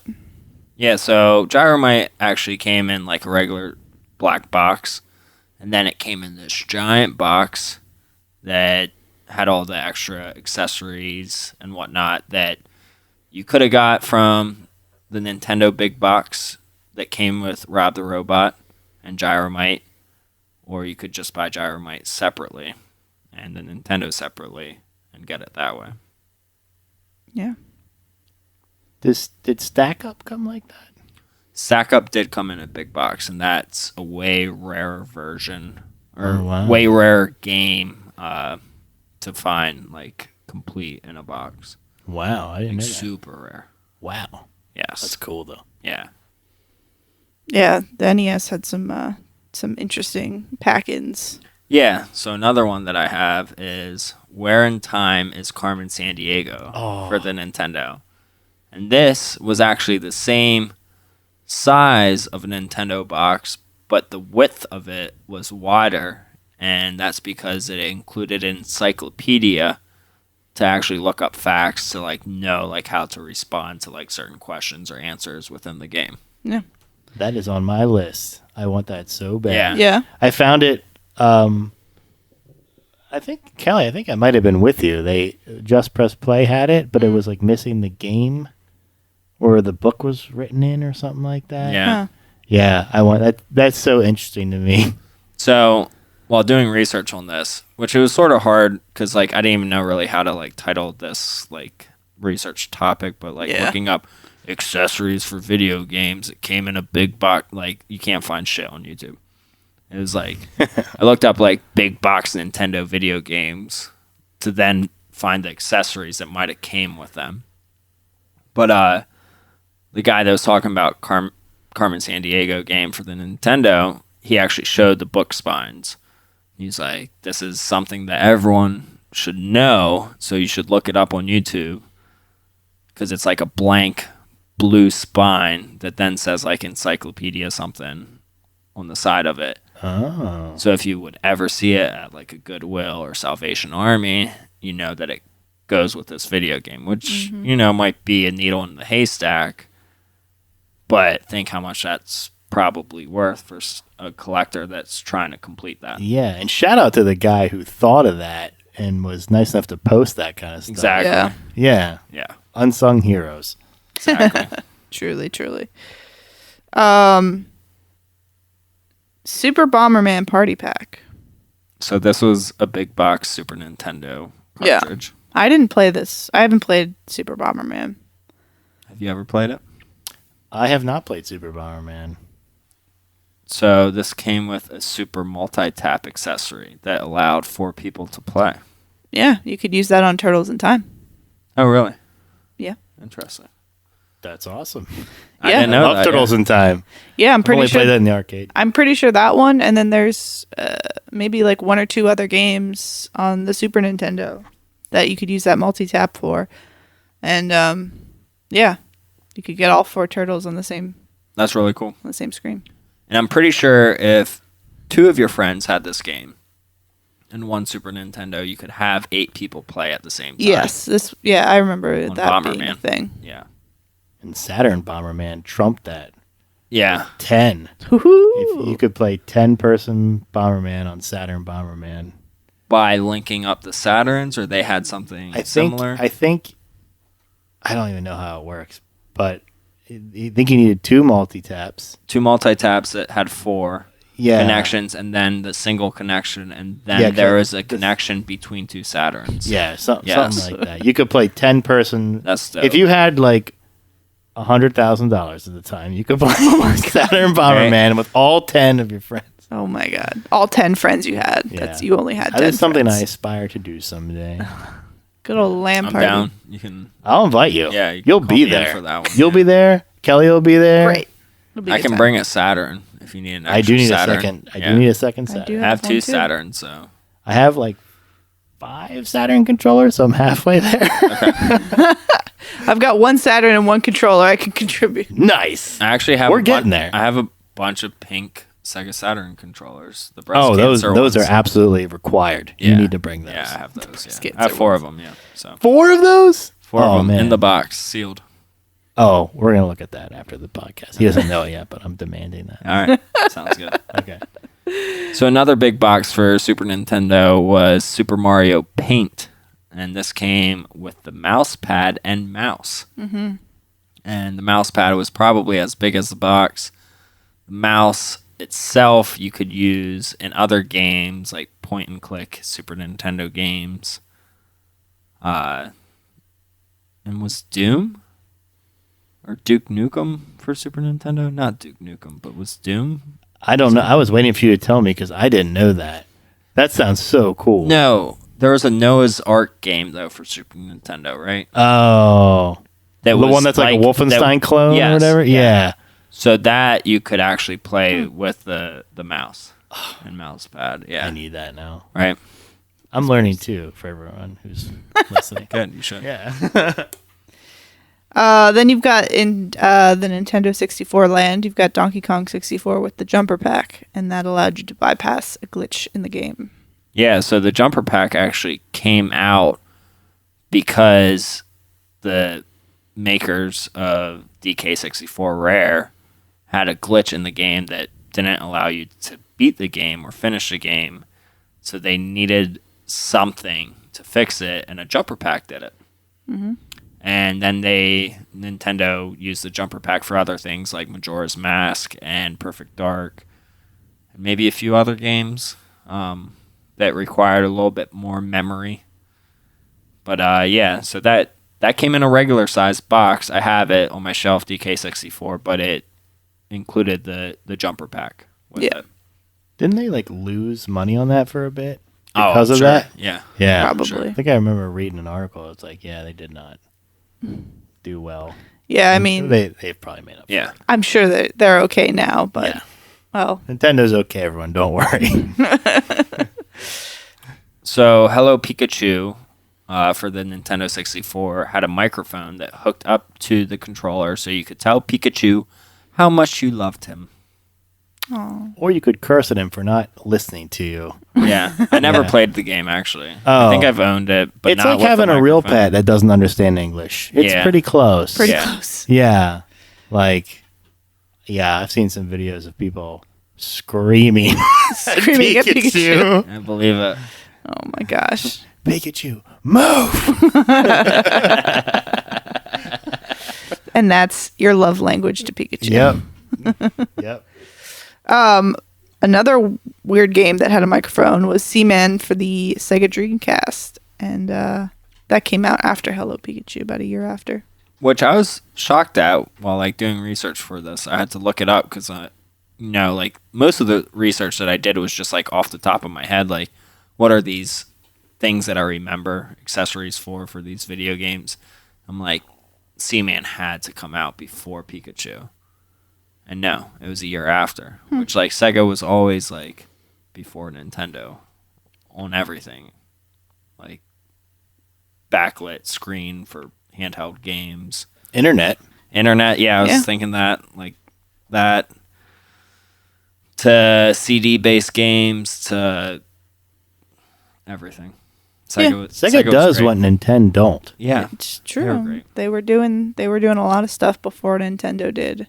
But there was a time in which they were very head to head. But they definitely surpassed them in a lot of different things. But When it came to weird creatures not listening to voice commands, Sega was second. yeah, pretty much. Yes. yeah. Yeah, pretty much. What a bizarre game, by the way. Yeah.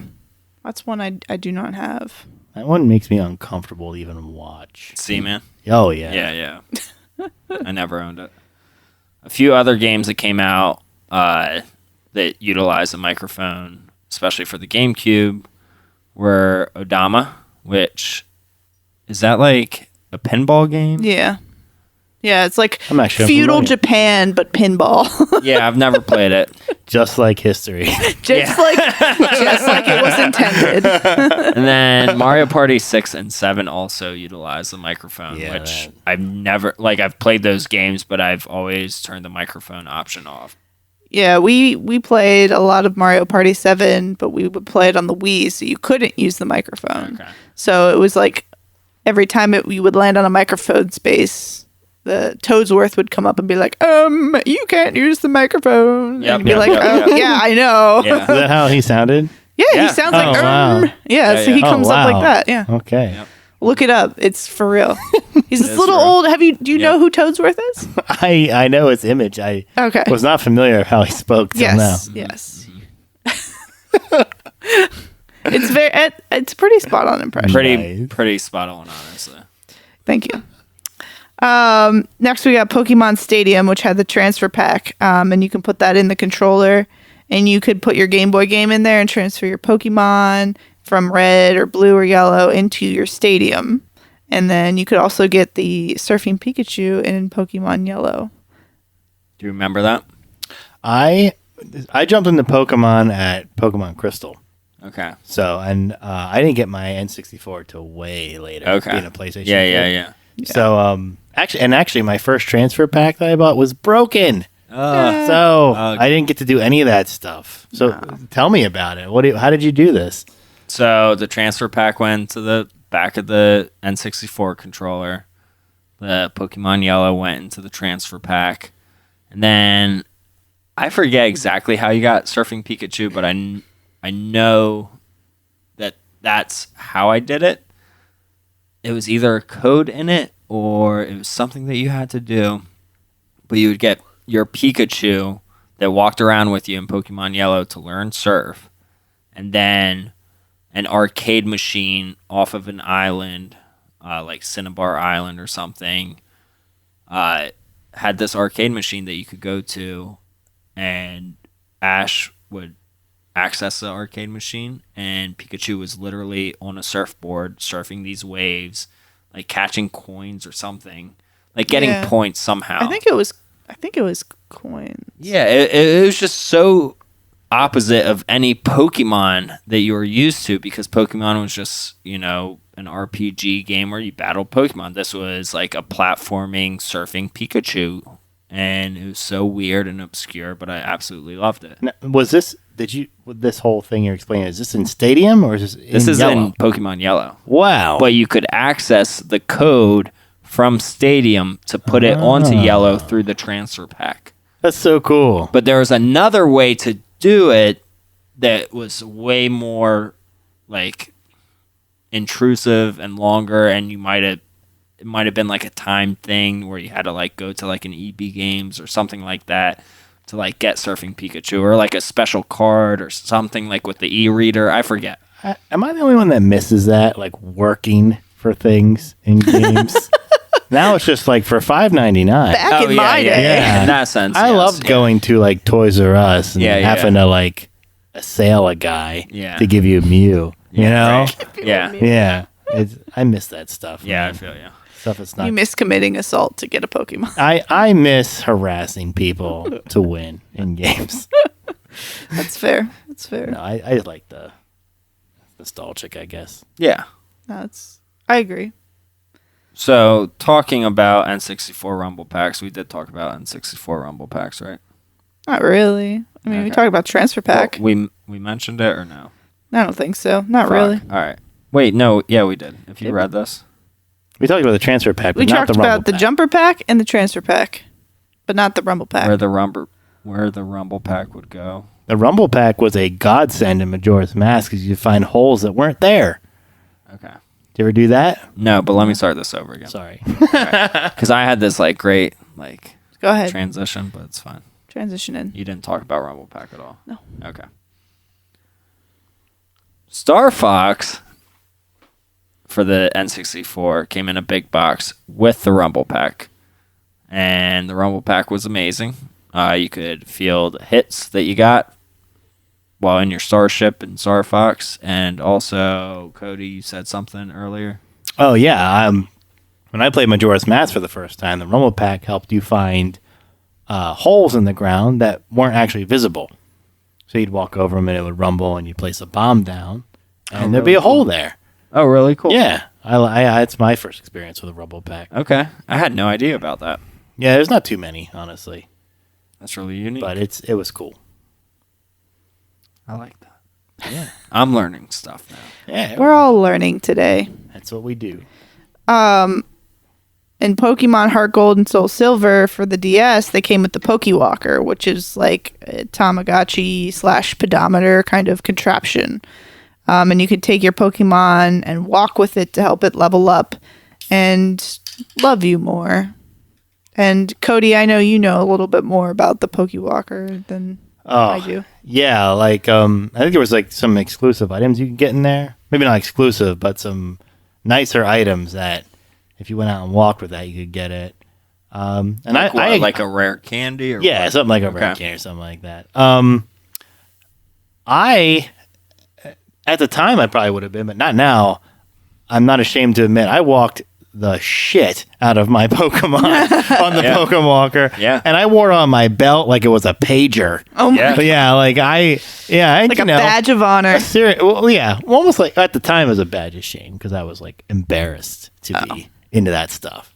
But you know what was cool though? I remember one time I was at Rita's getting some ice cream on one of their like free Rita days or something. Tell me about it. Yeah, and like there was a guy there that I went to high school with that was kind of popular, you know, like not the kind of person you'd expect to play video games. And he had a Pokewalker on his belt. Fuck yeah. And I'm like, yo. He's like, yo. And I lifted up my shirt to expose the Pokemon I am There you walking. go. And he's like, yo. And I was like, dude, this is awesome. Yeah, what were you walking? I was probably walking my Dunsparce because Dunsparce is my favorite Pokemon. Dude, he's dope. His defense is rad. He's cool, and he has the Serene Grace ability, so any move that he does has like a 30% chance or something like that of having the secondary effect, so... What's the secondary like effect? he learns I'm gonna geek out a minute. That's fine. He learns like headbutt and like thunderbolt. So he can do that on top of this other move? He learns. So moves will have a secondary effect. Like headbutt has like a X chance of flinching.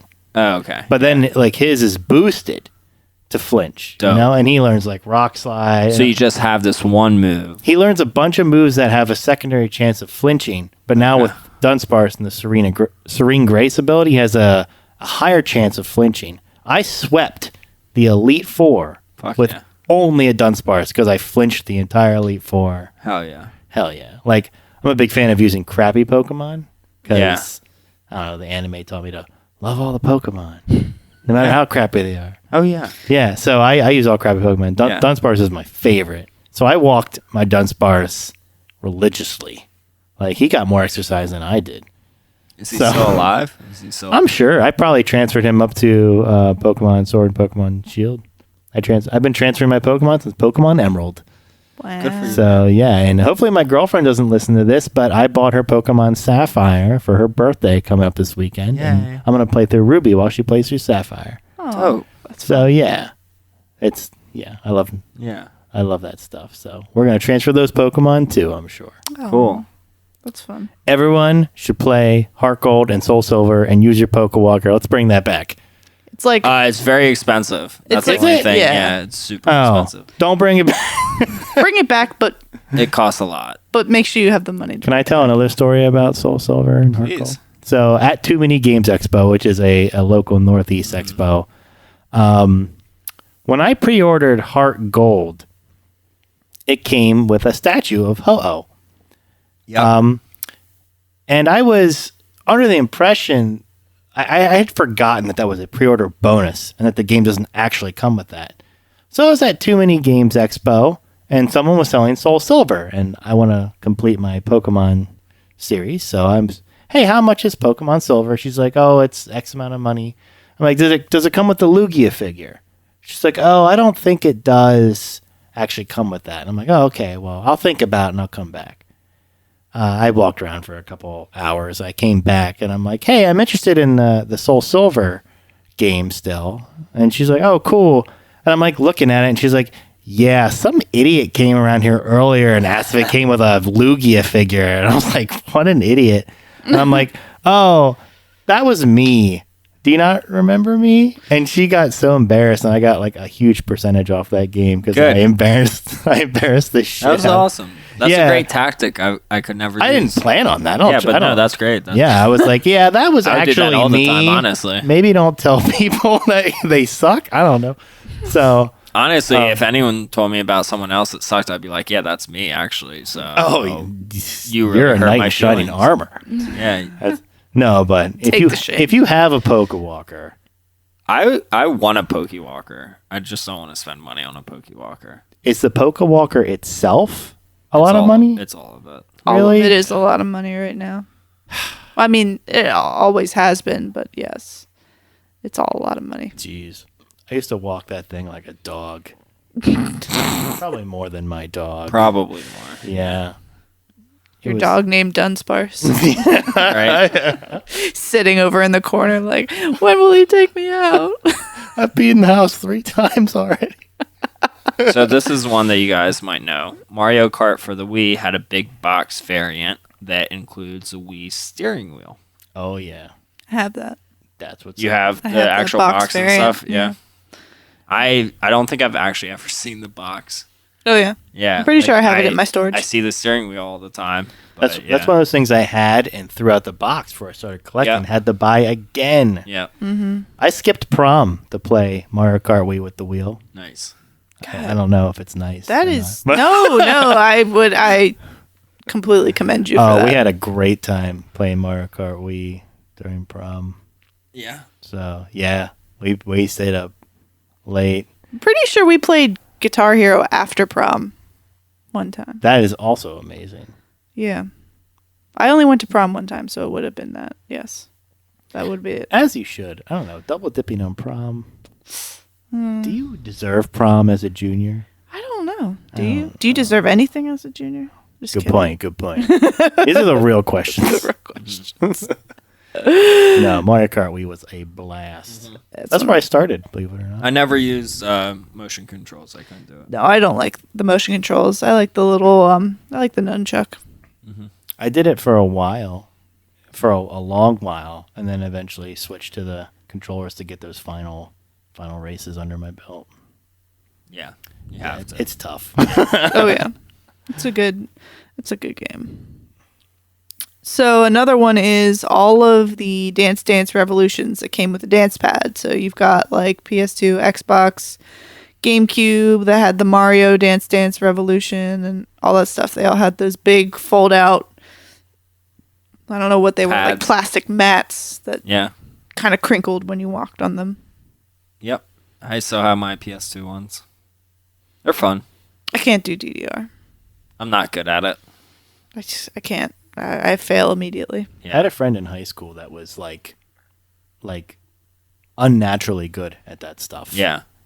Yeah. And I didn't understand how you get that good at that. We all know one person that's really good at it. Do you guys have a DDR friend or whatever? Yeah. Yeah. What if it's the same guy? What was his name? No, it's not. It's not? Oh, okay.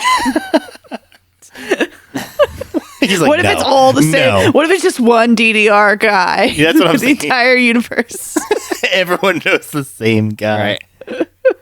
So Zelda Skyward Sword came in a big box that came with a gold Wiimote that had the Motion Plus added to it. Yeah, a little. Beautiful piece of Yeah, a hardware. little Highland You Crest. own this? I do own this. Another story about that is I got that when it came out as a Zelda fan. I'm one of the 6 people in the world who like Skyward Sword. So I had to. I think it's going to come out for the Switch. I am going to scoop that up. I will so scoop it up hard. too. Everyone will. I'm really secretly hoping that people give it a second chance and all of a sudden love it. I hope they I don't have- use motion controls. I you know what? I didn't hate the motion controls. I didn't. The Like only thing I didn't like was flap, like when you're in the, oh gosh, what are they called? I never got that far. You like, The bird people. yeah. Oh my gosh, I'm embarrassed. I don't remember what they're called. But you like flap to fly, and that's like if anyone's watching, it's embarrassing. When you're working out as much as I do.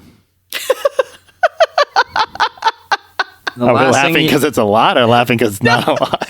Because she's a hater. No, just you were like, I'm on day 2 of working out. Yeah. Feeling real good. That was Secrets before out. the podcast, yes.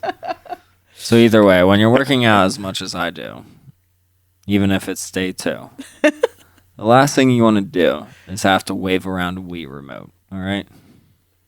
You could skip workouts if you just attach some like weights to your wrists and flap that Skyward Sword bird. I gotta work out the way I'm working out. It's working. All right. It's working. It's working. Day Well, 2. you look good, man. You Thanks. look good. No problem. So no, I love that game, and I bought that box with the Wiimote when it came out. Yeah. I also have a pet snake. Her name's Persephone. She's like 8.5 feet long. At the time, she was probably like 5 foot something. But I used to let her out to roam in my bedroom. Mm-hmm. And for some reason, she thought that box would be a cool box to wrap around and squeeze. Oh, God. Yeah, so my box has some crinkles in it now. Snake crinkles. Yeah, but you know, we love our pets. You might not like snakes, but I do. And Oh, that's cool. she's, yeah, I'm a little miffed about her squeezing that box. I was actually looking at your Instagram earlier today before you came over. Oh, that must have been from like 2017 or something. Yeah, pretty much. I don't think you've updated it since 2019, but that's fine. Maybe you will for this podcast. Maybe you'll post a picture. I feel inspired now. You should. Or almost like pressure. But no, there was a picture or a few pictures of your snake, and you took it to a pond. Oh, yeah, I have a pond in my backyard, Yeah. and my snake, I wanted to let her experience swimming. Yeah. She ate that up. She loved it. Yeah. Yeah. You should do that more often. I should. Yeah. I only let her do that As one long as other you time. watch it. Oh, yeah, you gotta watch Yeah. it. Gotta watch It will slither away. She's got a little leash on her. She's pretty slow on land. But either But in way, the she'll water, be she's like- a rocket. Yeah, she'll be like, submarine, fuck I you, I'm suppose. out of here. I'm not a pet anymore. Yeah. So, no, I like to get him out and get some exercise Yeah. and stuff, but keeps her from squishing my games, that's for sure. For sure. Can't have any more big boxes squished. No. But another gold and Wii game was the GoldenEye 007 on the Wii. They came with a gold classic controller, so it was basically just that Wii classic controller with the little handles, and it was just a gold color. which was I pretty cool. remember seeing the controller. I don't think I've ever seen the box with 007 and the controller together. I don't know I'll personally. look it up. Yeah, personally, I don't know anybody that has like the box. I've never seen it, but I'm not a huge, like, I'm not a big Wii collector or Yeah. anything. Yeah, but I don't. I know that they came together in a bundle, and it was like I guess like a big box with the little, like kind of like how Skyward Sword was with the little remote sliding into the side of it. Oh, yeah. that'd be a really cool thing to have, honestly. It's a pretty box. Yeah, I really like. I just like that gold classic controller too. I like because it goes with that. It's the same gold color as that gold Wiimote. Look at that. That's beautiful. Yeah, We're looking yeah. at the That, pictures now online. that thing glistens. That's right. We researched first. I want We that. did. Yeah, it's Only nice. $100 Really? Only. That's $100 with no game. with no game. But you got the box and you got the gold controller. The gold controller is fat. It's dope. Yeah, it's pretty sick. The box is pristine. The controller's never been used. It has the blue plastic wrap on it. It's nice. There That you go. wrap, everyone. though. That wrap, though. So while thinking about this and peripherals and things that you can use inside of a big box with a video game is all the Wii U games that came with amiibos. So we have Twilight Princess, Yoshi's Woolly World, Toad Treasure Hunter, is that what it's called? Treasure Captain- Tracker? Captain Captain Toad's- Toad. Yeah, Captain Yeah. Toad. Mario Party. Mario Party, Amiibo Festival. Yeah, It's Mario Party 10. and then you had Yeah, Animal Crossing. Animal Crossing Animal amiibo. Yeah. Amiibo Festival. Yeah. Was that it?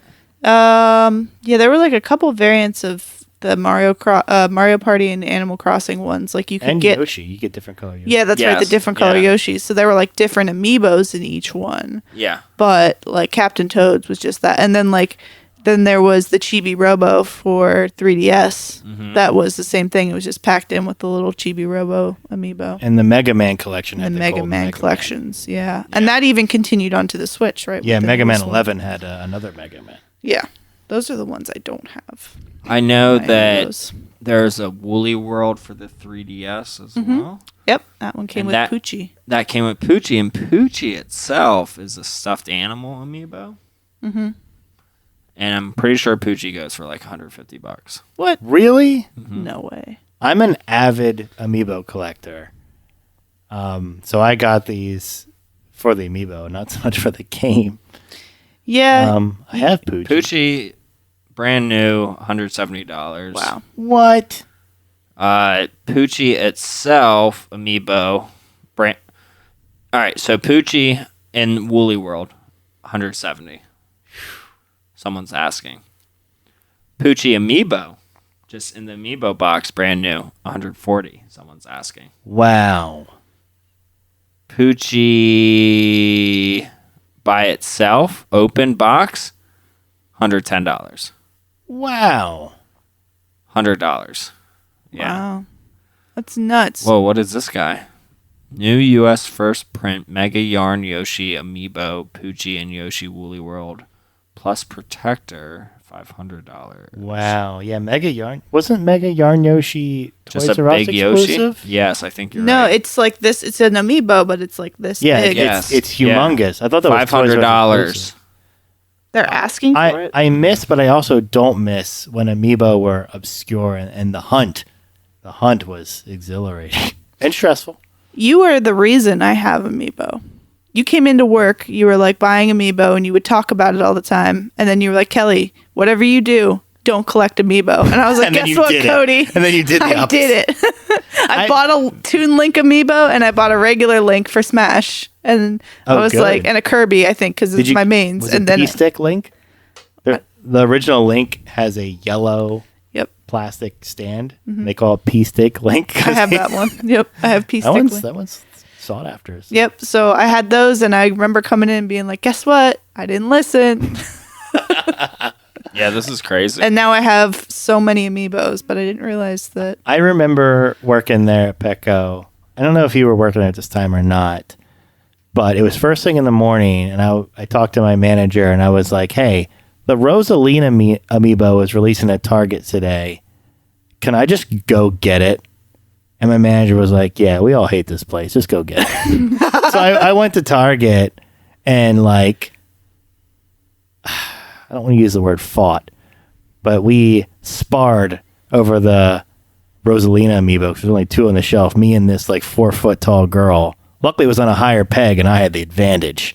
Oh, you had the high ground. Yeah, I did. I had the high ground, and I just snatched that, and she couldn't reach it, and I just waltzed out of there like a champ. Man, Amiibo, man, that was a time. that's a craze. Yeah, they're still going on too. Yeah, I hope they do more pack-ins. Yeah, yeah, me too. That'd be nice. I love Amiibo. It's kind of slowed down a bit though. Yeah, I think so.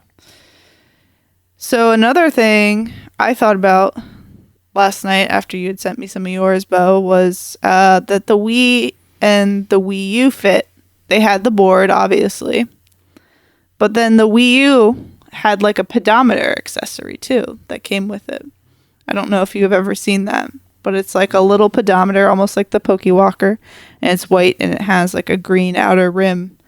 The Wii U did? Yeah, the Wii U had a little like pedometer thing for its Wii Fit. So That's you cool. you had the board itself, and you had the game, and then you also had this little like fitness tracker that they had that came with it too. So they're really, really trying. But I have one of those, but it's unused. Like the tab's never been pulled on the battery kind of thing. So I was like, I don't want to use it. Don't Yeah. use it. Yeah. That's so cool though. So I don't really know the functionality of it because I've never used Oh, yeah, I mine. see it. I'm about. The tab looks Buying 'em. really cool. You're buying it? Yeah. These podcasts are dangerous, people. Yeah. Yeah. $6.86. Oh, that's easy. Brand new. Oh, that's not That's bad. easy. That's not bad. Yeah. So Well- it has that thing. It has it has a little tab on it. Yeah. It was I remember I got mine pretty cheap at like a Toys R Us or something. And it was just the game and the pedometer. Oh shit! I'm adding a plan to it. I don't need to add a plan to it. It's brand new. Don't add a plan. I don't need. I would love you to add a plan and then 3 years from now be like, yeah, my Wii U pedometer broke. And can you replace that, please? I walked too much. Actually, I don't need to buy this right now. I should buy it with the game. Yeah, I was gonna say try to get it with the game. It's probably $16.99 with the game. yeah, it's probably That's a not good bad deal. either. I mean, I could buy both of them for cheaper. I'm gonna do this after the podcast. That's probably a good idea Okay. because we got one. Think about it. We got at least. Well, we got two more games. We got two more games at least to talk about. Because Cody, you were going to talk about one. If you want to talk about that now, I had a couple of games. I think we're past those consoles now. Though. I mean, you can go back, double back. Good. All right. Well, I'll wait to the end or whatever. you All want right. me to do. We're there, I think. Well, there's one more, All right. which was the gun cons with the PS1 and the PS2. So you had those packed in with games like Point Blank and Time Crisis, all the Time Crises in the big boxes, and then Vampire Night for the PS2. Those were all big box gun con games. I feel like I would be remiss if I didn't mention that Kelly is a beast at Time Crisis. Yeah, I believe it. she's bowing. Yeah, Thank you. dude, she's amazing at Time Crisis. Yeah. We played been- at the arcade, and she stomped me, so to say. It's Yeah. been too long. I miss I'm playing it at the arcade. I'm Dude. itching for it right now. I just miss playing video games in public. I remember playing it at the movie theaters a lot. Time Crisis. Yeah. It's a good game. And do you have all of them? All the pack-ins with the guns now? I don't have like the offshoot ones, but I have all the main. That's super The main impressive. ones with the though. That's pack-in. really cool. Yeah. Yeah, they are quite the series. That's so fun. I'm jelly, Kelly. Me too. Yeah. So what games do you have in mind? I don't have any of these, but I know like the Nintendo had a bicycle Yes. that you could ride. The Sega, actually. Did the Sega have one yeah. too? Maybe I mixed them up. I know Sega also had a sewing machine. So it was actually the Game Boy that had the sewing machine with the Game Boy cartridge that you could design different things on the Game Boy itself to then sew that pattern into it. And then it wasn't Sega, it was Super Nintendo that had the Exertainment bike that played one video game, maybe two, that was an exercising biking game that was a still bicycle that you could just pedal and play this video game with. Very niche. Marketed for like 15 people. Yeah. Very, very I think it niche. actually was marketed towards gyms. Really? Yes. Oh, it's kind of like that rifle for the Yes. Super Nintendo that they used in the army. Yep. I don't know anything about that. You should look it up. Yeah, I will there's- look that up. There's like a legit like full size rifle that they would Stupid use expensive. at I bet. with a Stupid rare. Yeah, Did it with have the like Super an orange Nintendo. cap on the end? There's a like No, it was Oh, like that's legit, why. and it was Yeah. like a light gun kind of, and they would use the Super Nintendo as an army training like piece. That crazy. is cool. Yeah. Yeah, it's Did- crazy. I don't know if this came. I mean, it's a game in itself, but like Game Boy Camera, Yeah. does that count? Sort of. I guess I love that. Yeah. I I do took look so many pictures Yeah. on the bus. off the bus. And Neil Young has an album cover that is taken on a Game Boy camera. I didn't know that either. Yeah, I don't remember the name of the album, but it literally at the time it It was was a one of the newer best one, digital cameras you could Yeah. get. Well, yeah. Yeah. Affordable one. Yeah, yes. Yeah. And Neil Young has an album. Interesting. I'm gonna look that Did up not know later. that. Yeah. It looks like crap. The album cover looks like shit. bet. But hey, Game it's Boy cool. camera pictures look like shit. They did. Oh, but they're artsy. They are arts. Yeah, now it's like, Avant-garde. Yeah, exactly. Yeah. Perfect. Yeah. Oh my God. So with that said, let's end this podcast because it's going later than it needs to be. I'm tired. I'm so tired. Feel that. But thank you for coming on, Cody. Hey, thanks for having me. Yeah. You're awesome. I try. I would love to strive have- to impress. I would love to have you back on. Bring your Earthbound friend. I could possibly do that. Yeah. I'll try not rant so much next time. No, So that's what our podcast is about. Is okay, ranting. good. Yeah. Because I'm actually gonna rant anyways. Yeah. So okay. That's what you do. Doesn't matter. That's what you do in podcasts is that you rant. The thing with this podcast is that we're recording at my house and I need to go to bed and I can't just roll out of this into my bed. I have to like put all this shit away and then say goodbye to you guys and then go to bed. Whereas before I could literally just say fuck you all, close the laptop and then go to bed and then clean it up the next day. Yeah. Another Yeah. thing to notice, since it's a video game / beer podcast, we're all drinking beer and we all have to piss really bad. Yeah, I gotta pee so bad. Yeah, so All right. we love you, but Yeah. Yes. Let's close it out with our words from our sponsors here. Oh yes, please. So we have the Laurel Highlands Pour Tour that is happening in 2021, correct? Yeah. And that is featuring about And right now. about 17 breweries that are participating in the Western Pennsylvania area. Yeah, if you missed it, we talked about it on the last podcast. You can listen to that. Yeah. Right in the beginning, we talked about a lot of it. Yeah, and you can look up the Laurel Highlands Pour Tour as well if you are interested in any of that.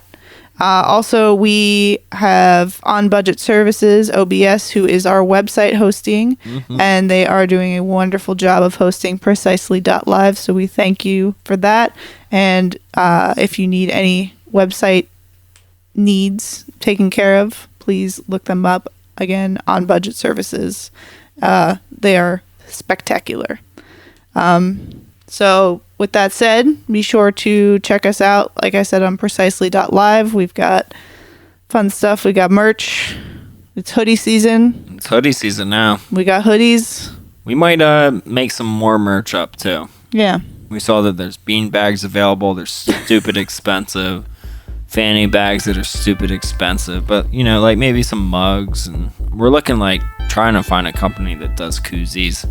We would love some koozies. Yeah. So Some fun stuff. let us know, you know, in our DMs, comments, whatever. Hit us up with what type of merch you would like to see with the Precisely logo. We would love to know. Yeah. And you can find us on Instagram and or Facebook at Precisely Podcast. And you can find me on Instagram at Highway to Kel. And find me at Bose_Game Room. Do you want to plug your social? My Instagram handle is csutton1208. Yeah. So go look at his pictures from a year ago, plus this new picture that he just posted up. Hopefully. I'll remind you. I'll text you. Thank you. He'll just send you a picture. But yeah, thank you for coming on. Hey, anytime, man. Yeah, This was super this was fun. a lot of fun. It was so fun. Yeah. And I would love to have you just over to play some video games. Dude, you're speaking my language. Cool. I'll be here. That's what we're about, beer and All right. video games. Right. Absolutely. And thank you, Sam, our editor-in-chief. You are amazing. Yes, I agree. You make us sound good. Thank you. We appreciate it, Sam. So that's it, everyone. Hit us up on the DMs and let us know everything that you think about at night, during the day, and in the evening. That's it. We out. We out.